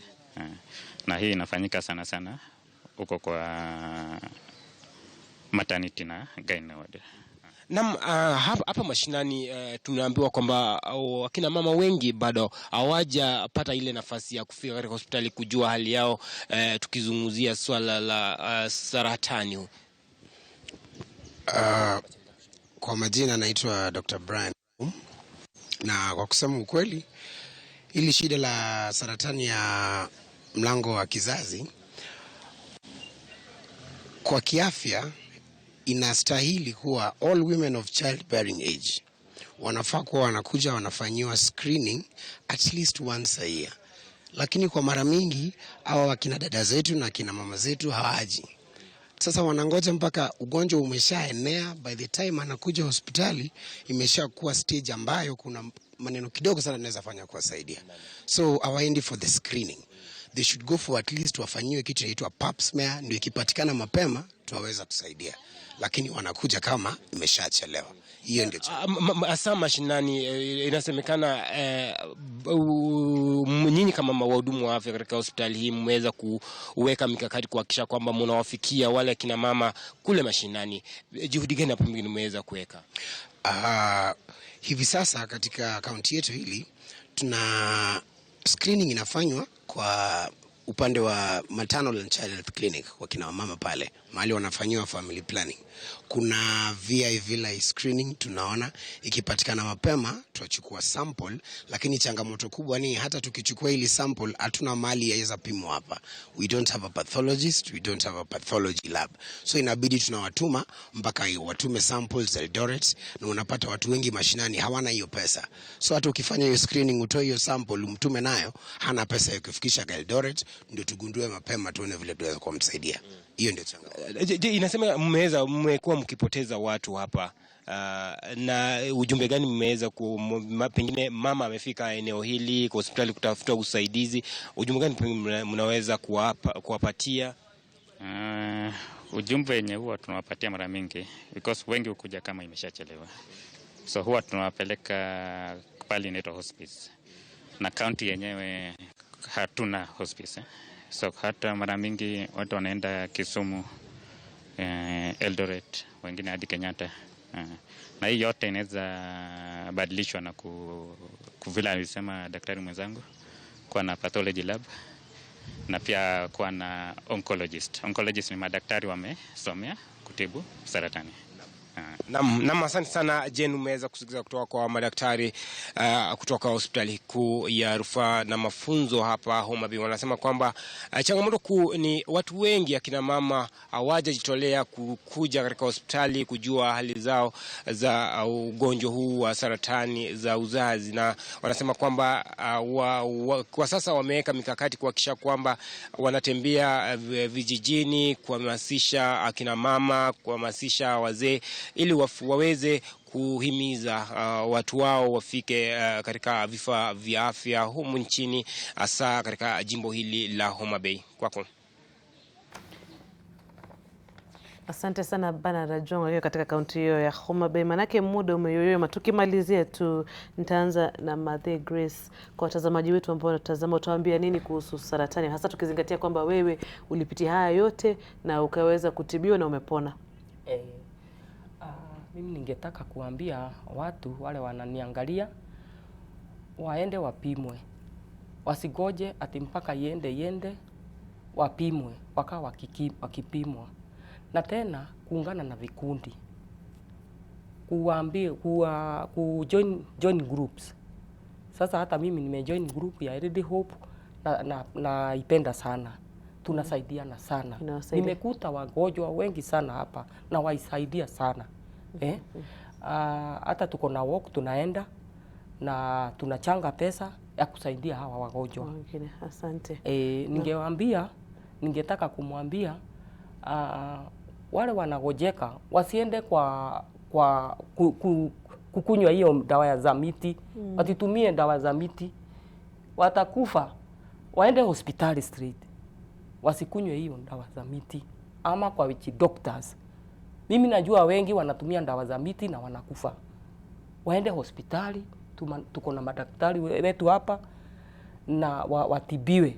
Wasitumie miti, wasitumie uganga wowote. Daktari Nelly Busire, kwa wanaume wetu. Na hata niko na giangiva wangu hapa. Namshukuru sana, anatupikia, anashughulika na hawa wagonjwa, waangalia kwa hospitali wakiwa admitted hospitali. Hiyo ni kazi yake ya kwenda huko hospitali. Na tunamshukuru sana. Tunampenda sana, anaitwa Mama Mwangi. Asante. Daktari Nelly. Kwangu ni kusema kuwa prevention is always better than cure. Na hakuna mali imekuwa demonstrated more obviously kama kwa cervical cancer. Hii ni communal effort, sisi wote tunasema let's have buddy clubs, wasichana to encourage each other kwenda screening as groups, iwe it's something we do as a group, kwa sababu kina mama kwa kawaida wataenda chama pamoja, young girls will go out clubbing together. Can this be one of the things we do as groups, kwa sababu we encourage each other and those are systems that we can put in place ambazo zinaweza kulast for the long term. Na kitu cha pili, ningeomba serikali tusifanye cervical cancer iwe ni ugonjwa wa maskini. Kwa sababu saa hizi mali tuko ni hivyo ndivyo tunaona, na hata vile umeona daktari wa Homa Bay akisema huwezi kuwa kwa kaunti mzima haina hata lab moja, haina hata pathologist mmoja, na tunasema kwa tumeweka managed equipment scheme. Hii ni equipment gani tumeweka? Kuna zile basics, functioning labs, nunua reagents, andika madaktari waweze kufanya hii kazi. Matibabu yakija karibu na mgonjwa, pia inakuwa rahisi kwa mgonjwa to play their role kuja kwa matibabu. Lakini ukianza kuona mgonjwa tena uanze kumwambia nenda Nairobi kilomita 600 ukatafute mahali pa kuishi, uanze kutafuta ya hela za kulipa hospitali, we are not doing them a favor. Hii ni miaka 60 tangu independence. Hatuwezi kuwa tunaongelea radiotherapy katika hospitali moja ya serikali peke yake. Hapo serikali imetuangusha. Daktari Nyongesa? Kwangu ni kusema ya kwamba mtu ukipatikana na saratani sio mwisho wa maisha, bado kuna hope. Na kama we ni baba na mke wako amepatikana na saratani ya cervical, usimchukie, labda ukafikiria huyu mama ni kutembea tembea. Anaweza kuwa hata alipata hizo virusi kitambo akikuwa msichana. Na ndio miaka mingi imepita ndio anapata hiyo saratani. Na hii HPV virus pia inaweza adhiri wanaume, na kama wewe ni mwanaume na unaona uko na vidonda kwa sehemu ya siri kama penile area ama uko nyuma kwa sehemu ya choo anus, unaweza pata saratani ya hizo sehemu kwa sababu ya HPV. Sasa ni vizuri pia wanaume wanafanyiwa check up, ukiona kitu chochote uambie daktari. Asante. Kwa ufupi tu kabisa, chanjo kama athari zake ni salama? Kimalizia tu kwa ufupi kabisa. Napenda tu kusema kwamba chanjo hii ya HPV ni salama, na tuimize kuona kwamba wasichana wote ambao wako na umri wa miaka 10 wameipata. Kama we ni mzazi, kama we ni mlezi, hata kama ni jirani na unajua jirani wako yuko na ule mtoto, ongelesha ule mlezi wake ama mzazi, umwambie manufaa ya hii chanjo, ili tuangalie kwamba wanawake wote leo na hata siku za usoni wako salama. Naam, shukrani sana nyote kwa kufika hapa studio na kuzungumzia mada hii muhimu. Na kama ulivyosema Lilian, Februari tarehe 14, usiseme siki, upelekwe date, pelekwa screening. Ufanyiwe, kukaguliwe, uangaliwe. The best Valentine 2020. Hapo umesema kabisa. Ni hayo tu, naitwa Jane Ngoiri, kwa heri.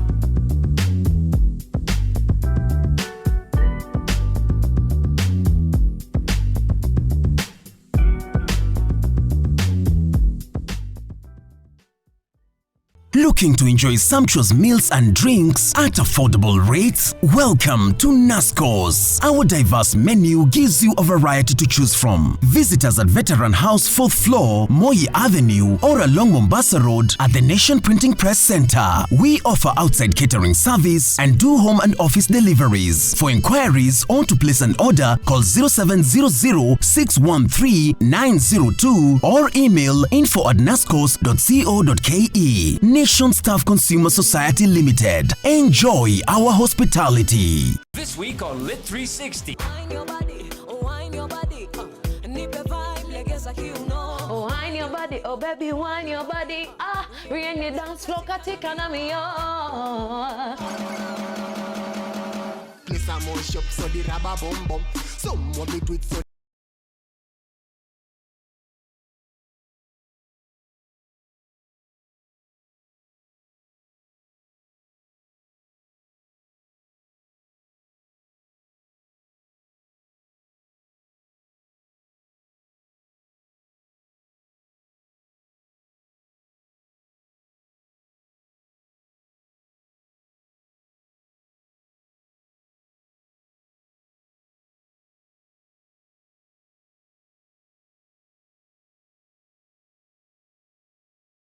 wewe nitakuletea maji kwa jikoni. A girl's gotta eat to keep up with you, Mr. Guns. Well, that's absolutely correct. This festive season, get a decoder with subscription at an unbelievable festive offer of only 1,499 shillings. You can also pay 1 month and enjoy 2 weeks free on a higher bouquet. For more information, call 0719 077 077. Star Times. Enjoy digital life. Sonadol Extra imetengenezwa kwa njia spesheli kupambana haraka na maumivu ya kichwa, mwili na hata meno. Sonadol Extra, hakika maumivu yakizidi, pata ushauri wa daktari. Embakasi Benedicta Academy Utawala is a center of academic excellence, mixed day and boarding. We offer pre-primary and primary school classes. We have fully implemented the new competency-based curriculum from PP1 to grade 4 and offer French classes for free. Our pupils are equipped to be productive and disciplined. January intake is ongoing. Apply now. For more information, call us on the numbers on your screen. Embakasi Benedicta Academy Utawala. Learn and shine. Kisha tusonge mbele, kisha tusonge mbele. Kisha tusonge mbele, kisha tusonge mbele. Tusonge mbele. Tusonge mbele na Fiber Mobile. Get a fiber SIM card today and enjoy Tusonge mbele bundles at affordable prices.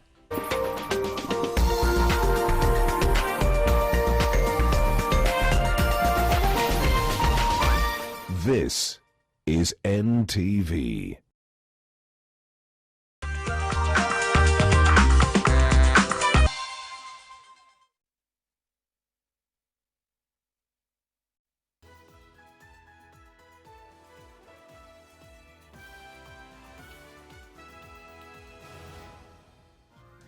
It is the 22nd day of January. He will run the institution from a temporary office as he accuses Professor Isaac Mbeche, whose appointment as acting VC was revoked by the court, of refusing to provide the keys to the Vice Chancellor. Will be joining us for more details on that report. But away from that, President Uhuru Kenyatta today held talks, or rather yesterday held talks with British Prime Minister Boris Johnson, focused on scaling up the robust ties between Kenya and the United Kingdom. At the meeting held at the Prime Minister's office on number 10 Downing Street in London, President Kenyatta and Prime Minister Johnson discussed a wide range of areas of mutual interest between the two countries, including Kenya-UK trade in the post-Brexit era, cooperation in military training and security. The president was accompanied in the meeting by Cabinet Secretaries Ukur Yatani, Monica Juma and Aidan Mohamed, as well as Kenya's High Commissioner to the United Kingdom, Ambassador Manoa Esipisu.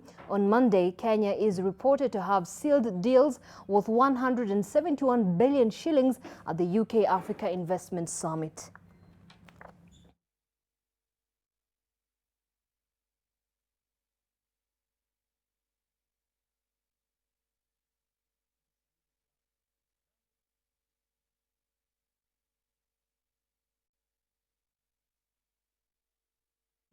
All right, and back to our top story. Like we said, the leadership wrangles at the University of Nairobi have continued with new chapters of drama, with the Vice Chancellor, Professor Stephen Kiama, saying he will run the institution from a temporary office. This even as he accuses Professor Isaac Mbeche, whose appointment as Vice Chancellor was revoked by the court, of refusing to provide the keys to the Vice Chancellor's office. And we are now joined by Vincent Odwor. Vincent, what more details can you gather from this particular drama that is happening at the University of Nairobi? Sure, Zainab, I can tell you the drama is still gaining momentum here at the University of Nairobi, especially at the main campus at the CBD here. Today in the morning, a number of lecturers and also some officials from the Lecturers Union were here at the Great Court here at main campus, whereby they held a meeting in the morning. And basically, these were a number of lecturers who held this meeting to basically talk about the leadership wrangles that are being experienced here or witnessed here at the University of Nairobi. And some of the resolutions they had is that the lecturers have decided that they are going to wait for a permanent solution as far as who is the legitimate Vice Chancellor of the University of Nairobi, and they have said that these continued wrangles are really affecting the running of the university, and the leadership wrangles are basically creating confusion among the students and also the lecturers, basically the staff of the university. And what really came out that I noticed from their resolution is that the group of lecturers who spoke today in the morning after the meeting, they said they want a vice chancellor who has support from the government. And I asked, and they said for now they are going to be in a situation of wait and see, and to make sure that they will only be able to work with a person who will have the support from the government as the vice chancellor. And therefore the dilemma continues here at the University of Nairobi. And during morning hours, the embattled Professor Kiama spent the morning hours, walking and meetings, invited himself to the meeting where the lecturers were meeting here at the Great Court. And it really raised an issue whereby, the lecturers told him that he can only be allowed to attend the meeting as a staff or as a staff member of the University of Nairobi and not as the Vice Chancellor. And after a few minutes, Professor Kiama had to leave. And what is transpiring here again, the acting, Professor Isaac Mbeche, who had been appointed by the Education CS as the acting Vice Chancellor before the court revoked his appointment. Professor Kiama is accusing him of refusing to hand over the keys to the office of the Vice Chancellor. And right now, Professor Kiama has been forced to operate from another office on the 19th floor of the university towers because he can't access the office of the Vice Chancellor because the person, or the Isaac Mbeche, whom he had sent on leave. Remember yesterday, Professor Kiama had sent Professor Mbeche on leave that took effect from 6th February. And now if Professor Mbeche is on leave and he has refused to hand over the keys to the office of the Vice Chancellor, now it has become another new twist and another drama to Professor Kiama, who is now operating from the 19th floor. But basically, also we've witnessed in the morning, there are some students who are trying to organize some demonstration, but the turnout was very poor, and we only saw about 6 to 10 students who are trying to sing and also try to pass their message, basically around the vicinity of the university, whereby what I have noticed that there are two camps. There are students who are supporting Professor Mbeche, and there are students who are supporting Professor Kiama. The same with the lecturers. There are those who are supporting Professor Kiama, and there are those ones who are supporting Professor Mbeche. And therefore, the two groups are pushing different narratives as far as this problem is concerned. But the bottom line that has come out from the students is that they want this issue to be resolved as quickly as possible, because they are saying this problem is really affecting the running of the university and also service delivery as far as the students are concerned. Because remember, this week, it is the week that some of the first years were reporting to campus, and also some were also supposed to sit for exams, or some were sitting for exams. And therefore, the students want the government to really intervene and give them a way forward so that they can know who is in charge of the university. But as far as the status of the University of Nairobi right now is concerned, is that embattled Professor Stephen Kiama, whose appointment was reinstated by the court, is now the Vice Chancellor, and he said we will continue being the Vice Chancellor until the matter that is now before the Employment and Labor Courts is really resolved. But as far as he's concerned, he's saying he's the one who is running the university, and that will be the remaining status as we continue witnessing what is happening here. But for now, that is all for now. For now, I'm taking you back to studio. Chair Vincent Odorfo, that will be keeping a very close eye on that particular drama unfolding there. But members of parliament allied to President Uhuru Kenyatta and ODM party leader Raila Odinga have welcomed the Tanga side's declaration that they will be part of the Mombasa BBI rally. However, the leaders have cautioned Deputy President William Ruto's allies against undermining the president, the agenda, and doing anything contrary to what they are expected to. According to the MPs, their rivals' decision to join the rallies does not seem genuine, but they insisted that they should not expect preferential treatment. The Kenyatta Odinga So we want to tell them karibuni sana. BBI being led by our party leader Uhuru Kenyatta is Jubilee position. Being led by party leader of NASA, Raila Odinga, is a NASA position. But beyond that, it is a position of the people of Kenya. What we want to tell our colleagues is that one, they should conditions, they should not levy any conditions. But if they are coming to, in any way, to attempt to undermine that meeting or to create any slightest chaos, we are prepared for them. That's the information I want to give them. But if they are coming in good faith, they are coming to join us in good faith, we are welcoming them as Kenyans, because BBI is about inclusivity. It's not about exclusivity. Sisi tunaenda kusikiza maoni na tutaenda kupata memorandum vile vile kutoka kwa watu wa Mombasa. Kwa hivyo labda ni wachache, hata mimi labda sitapata nafasi ya kuongea kwa sababu mambo ya kule kwa pwani hatuyaelewi sana. Wale ambao watapewa kipao mbele ni watu wa kule pwani ili watueleze mambo ya kule. Lakini labda kuna wengine wachache ambao watapata. Hawezi kubali. Na sisi tunawaambia karibuni, lakini mjue kila nyumba iko na sheria. Well, away from that, Karatina University Vice-Chancellor Professor Mushai Melita Oletenges is at the EACC offices now and now joins us with an update. Melita?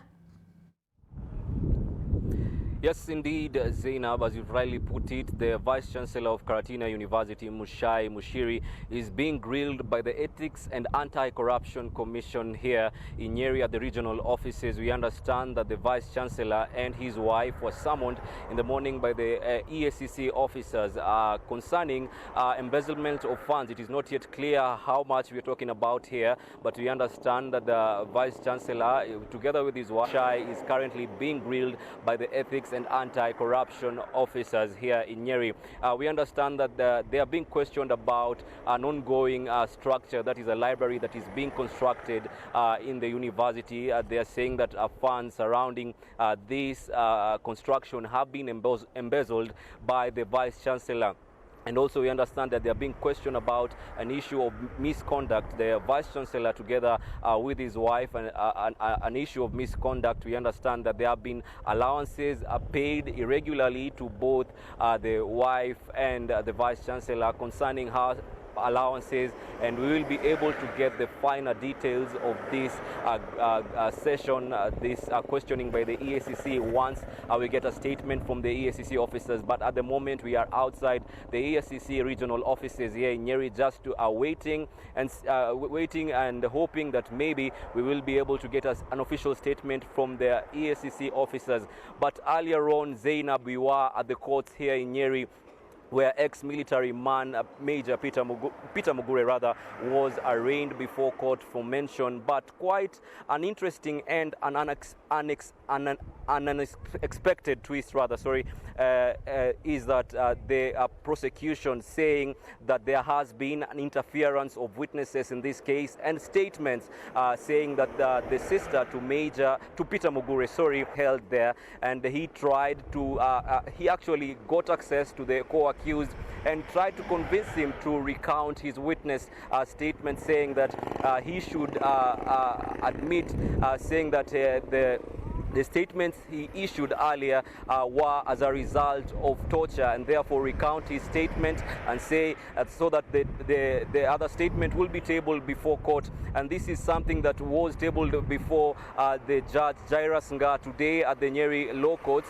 and another date has been issued for the hearing of the case, that is 30th of this month. So Zainab, quite interesting details coming out of that case. Of course, we are keeping tabs on the case, and of course also the grilling of the Vice-Chancellor of Karatina University here in Nyeri. Over to you, Zainab. Melita Oletenges for that particular report. Now, the government is exploring the launch of a fund for small and medium enterprises to make it easier for startups to overcome the financial hurdle at the initial stages.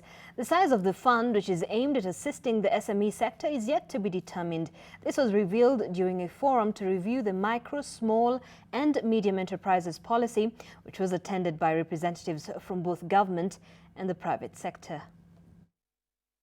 So for us, this policy is giving clear coordination frameworks one of the challenges for SMEs is the ability to scale through all the different government requirements, different government departments in order to get their businesses up and running.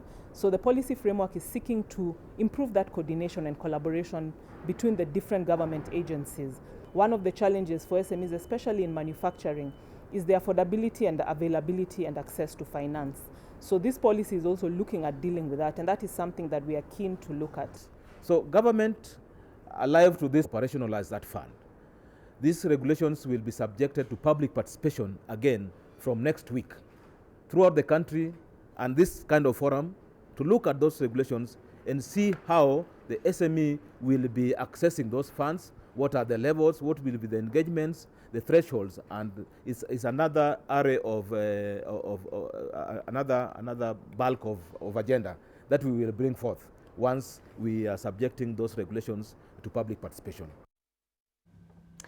Now, Embu MCAs have put out an amended county alcohol drinks control bill seeking to increase the allowable alcohol consumption time by 2 hours on the weekdays and 4 hours during weekends and public holidays. This bill proposes to have legal drinking hours run from 3 p.m. to 11 p.m. from Monday to Friday and 11 a.m. to 11 p.m. on weekends and public holidays. Ruguru Ngandori MCA has, however, introduced a motion to have the time reduced, recommending that Sunday and Monday should be alcohol-free days so that residents can be productive during the week. He has already commenced his campaign of amending the bill in churches, burial ceremonies, and public meetings. Order number 3, messages. Number 4, petitions. Si lazima watu wakunywe pombe kila siku. Nilikuwa nimeomba ukiwezekana tunaweza kuwa na we kama assembly ya Embu ama zingine zote. Tujue ni lazima tu control kwa sababu kuna kesho jameni.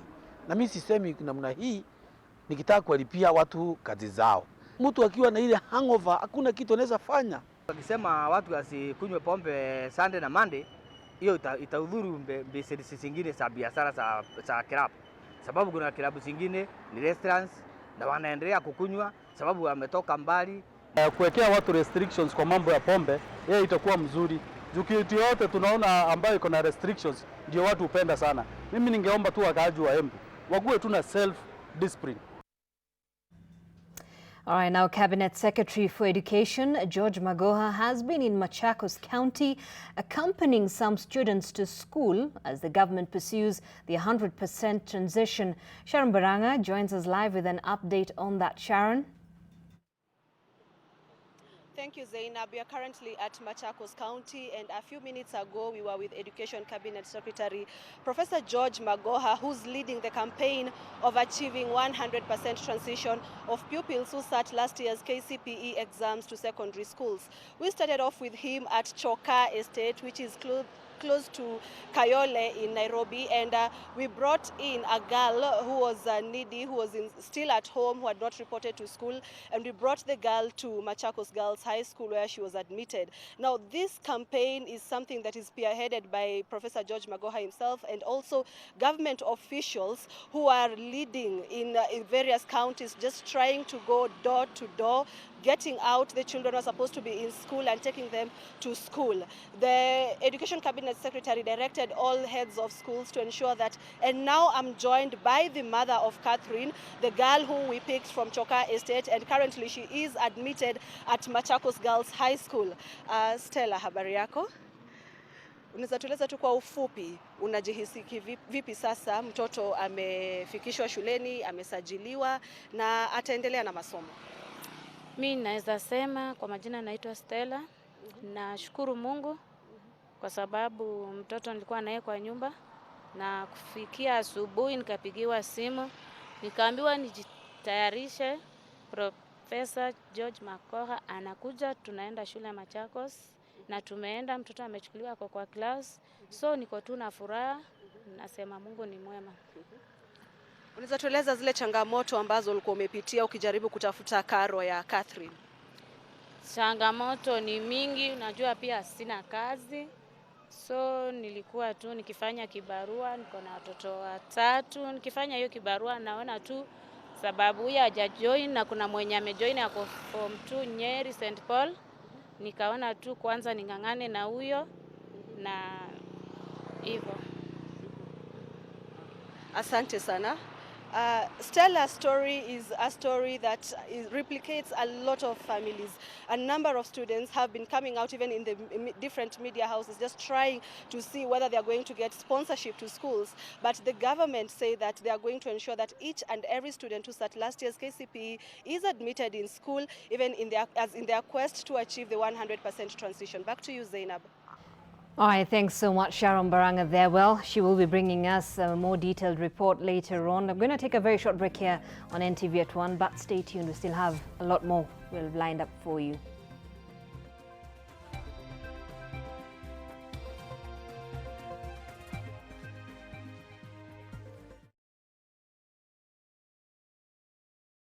This festive season, get a fully connected StarTimes satellite dish for an amazing offer of only 2,999 shillings. Children can enjoy amazing cartoons on Nickelodeon, while for women, great soaps and drama on Novella E+ and Rambo TV. For men, it's Arsenal and Manchester United. You can also pay 1 month and enjoy 2 weeks free on a higher bouquet. For more information, call 0719 077 077.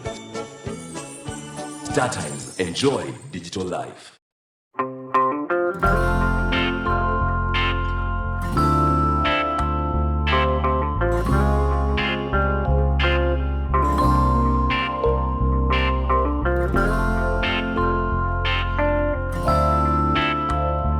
Molfix breathable surface developed with very soft and provides the best Molfix skincare. I found the best diaper for my baby's sensitive skin. All babies deserve a high-quality diaper.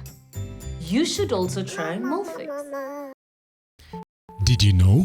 We've steered over 500,000 youth across the continent to brighter futures. Absa Group, serving Kenya as Barclays.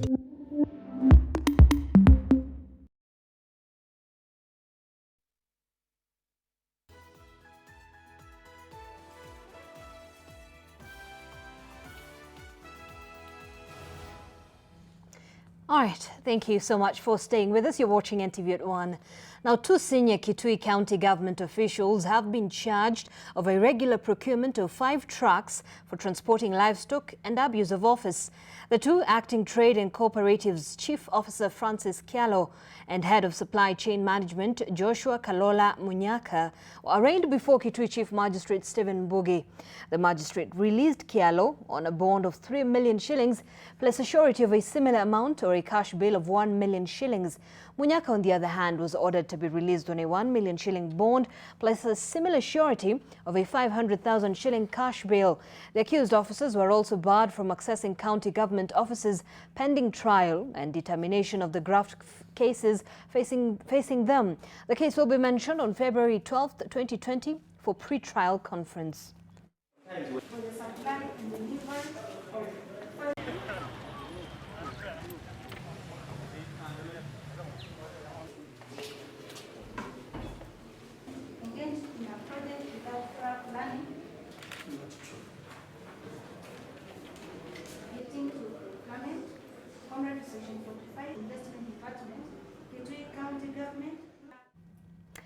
Now, weeks ago, we brought you the story of Levis Otieno, who brought only 2 bars of soap with him to Kange High School. Well, the case of Levis was a startling one. He was among many students who have tried to gain admission into secondary school, but are unable to due to lack of funds. Take a look at this. For Joseph Kamau, the weight of the sack of the scrap of metal he carries to earn a few coins is as heavy as the burden of whether he will make it to secondary school. Despite scoring 337 marks in his KCPE exams, Joseph lacks the funds to gain admission into high school. Babangu kwanza akashiko nikiwa mdogo hadi sikuwa naweza kufanya nini. Sikuwa naweza hadi nikisimamishwa naanguka. Sasa mamangu senye aliona babangu ameshikwa akatuleta kwa shosho yangu. He never saw his mother again after this. Nancy Gathoni, his grandmother, is now desperately seeking financial assistance to have her grandson join secondary school and start his journey towards achieving his dream of becoming a surgeon. Less than 500 meters from their home, Ian Kimuhu, who schooled at Dhiririka Primary and managed 303 marks in his 2019 KCPE exams, has not joined secondary school either. According to Beatrice Wamboi, his mother, who operates a green grocery, Kimuhu's exam results were released when she had just delivered her youngest child, forcing her to refocus her energies from the business to caring for her newborn baby. She has yet to return to her business and has rented a single-roomed house in the village. She is confined to the house and is aware of the risk behind her son's failure should he fail to join secondary school. In Machakos, Samuel Mwendwa Wambua is stranded at home as he also lacks the funds to proceed to high school. His mother, who previously hawked eggs for a living, had her equipment confiscated by the local council and has since been without work. Samuel's dream to become a doctor now hangs in the balance as these needy students appeal to well-wishers to help them raise funds for not only their school fees, but the attendant costs of joining high school. Gena Kirori, NTV. All right, thanks so much, Ngina, for that. Let's now take a look at stories making headlines internationally. And North Korea has announced that it will ban foreign tourists to protect itself against a new SARS-like virus that has claimed at least